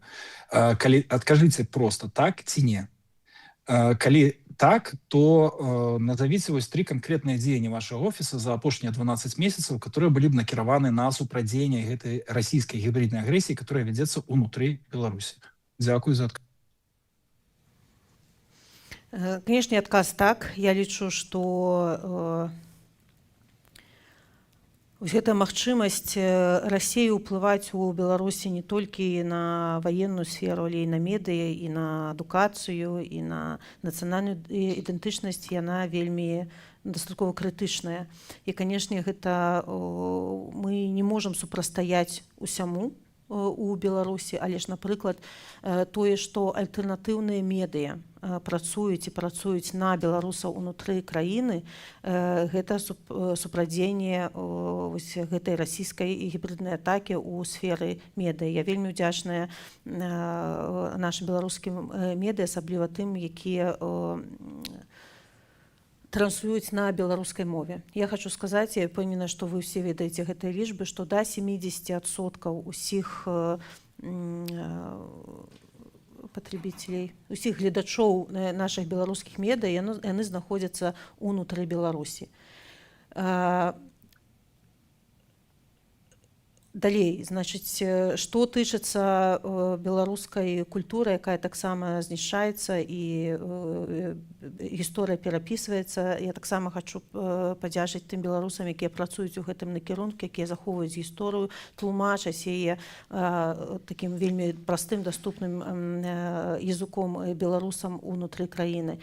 Вы ж ведаеце, што калі беларусы ёсць такія выпадкі, размаўляюць на беларускай мове, гэта такая чырвоная картка для гэбэшнікаў, для міліцыянтаў, што гэта ненадзейны чалавек і трэба яго праверыць. І таму людзі збіраюцца на кватэрніках беларускіх і п'юць беларускія песні, то бок мова стала такім спосабам супраціву. Па ваенцам нічога зрабіць не можам. Па эканоміцы, канешне, Лукашенко больш і больш штурхае нашу краіну ў залежнасць ад расійскай эканомікі. І я ўдзячная прадстаўніцы па эканоміке Алексея Ражніченка, што яна распрацавала дакумент, які вельмі добра адлюстроўвае, якія будуць выгады так, ад нашай еўрапейскай будучыні, і што нават гэты цяжар, калі будзе рэзкае сканчэнне дармовага газу і нафты ў Беларусі, гэта можна таксама пераадолець, і яна дае канкрэтныя крокі, як гэта можна зрабіць. То бок, такім спосабам можна гэтаму супрадзейнічаць не ва ўсіх сферах. Бацькі могуць проста адукаваць дзетак на беларускай мове дома, пакуль яны там прамываюць мазгі ў школках, расказваць, дзе праўда, дзе хлусня. То вось такім чынам. У нас няма такіх, ведаеце, моцных інструментаў унутры краіны, але звонку мы хоць нешта можам рабіць. Дзякуй. Каментар 30 секунд. Дзякуй, Светлана, за адказ і дзякуй за тое, што вы падзяляеце гэта як найпершую пагрозу. Хацелася б, конечно, каб офіс таксама меў планы стратэгіі прасоўвання супрадзення расійскай гібриднай агрэсіі ў бліжэйшы год, каб гэта праца ўзмацнялась. Калі трэба тут чымсьці дапамогуць супрацы, звяртайцеся, мы гатовы. Дзякуй. Наступнае пытанне, каманда Латушкі, Рух за свабоду. Так, дякую. Я хочу сказаць, што па тых тэмах, якія мы пазначылі для сябе як прыярытэтная наша фракцыя, пытанні мы задалі, альбо яны былі зададзеныя нашымі калегамі з іншых фракцый, за што ім таксама вялікі дзякуй. Адказы былі атрыманыя, таму мы прапускаем тады сваё это права. І калі раптам узнікне сітуацыя, што нешта нейкае новае, то попросім вярнуць слова. Дзякуй. Еўрапейскі выбар. У нас пытанне будзе з ЗША. Ці ёсць перспектывы ў тым, каб зняць абарону на атрыманне міграцыйных віз ЗША для беларусаў?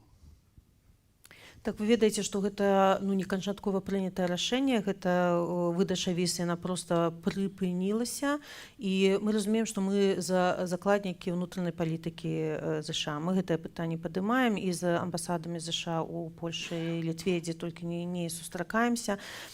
І калі я сустрэнуся з прадстаўнікамі дзярждэпартамента, я, конечно, падыму гэтыя пытанні, але ж зноў жа у нас ёсць прыярытэты ў працы з амерыканскім бокам, гэта і палізняволеныя, і камунікацыя па магчымай дэпартацыі беларусаў з краіны. Я разумею, што ўсе хочуць пабачыць і блізкіх, і няма такой магчымасці. Я сама 5 год не бачыла сваіх родных, але ж ёсць пытанне прыярытэту. Калі будзе магчымасць узняць такое пытанне, то абавязкова зробім. Дзякуй. Мы перакрочылі колькасць 60 пытанняў. Гэта выглядае як парог прадуктыўнасці, таму у якасці прапановы на сёння скончыць слуханні, бо зараз гэта ўжо фактычна мы прайшлі 60 пытанняў. Я разумею, што не ўсе фракцыі паспелі задаць свае пытанні. Ці Святлана, вы будзеце згодны, напрыклад, адказаць яшчэ на одно коло пытання? Мы хотим задать тыя пытанні, якія былі пададзеныя. Наша фракцыя падала 30 пытанняў загадзя да падрыхтоўкі гэтых слушанняў. Это ўваходзіла нават у рэгламент, які мы ўзгаднілі разам з офісам. Мы задалі 13 пытанняў. Мы хотим задаць яшчэ 17 пытанняў. Але я хацеў бы зазначыць, што ў нас таксама было прапісана, што ў нас 60 паталог пытанняў. Вось, таму тут мы знаходзімся ў супярэчанні у гэтай сітуацыі. Я ўсё ж такі прапаную прытрымлівацца парушэнне наўпрост дамоўленасцяў, якія былі падчас арганізацыі слуханняў, проста я зафіксую гэта. Вы маеце на гэта права. Дзякуй. Таму я прапановую на дадзены момант скончыць слуханне. Дзякую ўсім вялікі. І апошняе слова перад зачыненнем хацеў бы зазначыць, што гэта вельмі важная практыка. Я спадзяюся, магчыма, што гэтую практыку мы ввядзем кожны год, каб кіраўніца аб'яднанага пераходнага кабінета прыходзіла на слуханне ў каардынацыйную раду, можа, раз у 2 гады, якраз калі абіраецца каардынацыйная рада, і тады, можа, і пытанняў будзе менш, і тады гэтая супраца будзе больш шчыльна налажана, а тое, што мы сёння пабачылі, гэта сапраўды для дэмакратычнага руху унікальная рэч, якой раней ніколі не было. І я хацеў бы падзякаваць вам, Святлана Георгіевна, за тое, што вы прыйшлі, і падзякаваць дэлегатам каардынацыйнай рады, чальцам каардынацыйнай рады, гледачам за ўвагу да гэтай падзеі, за пытанні, часам складаныя, часам няпростыя, але вельмі важныя для того, каб мы далей маглі рухацца. Дзякую ўсім, і на гэтым зачыняю нашае паседжанне. Да пабачэння. Жыве Беларусь! Жыве вечна! Что это было?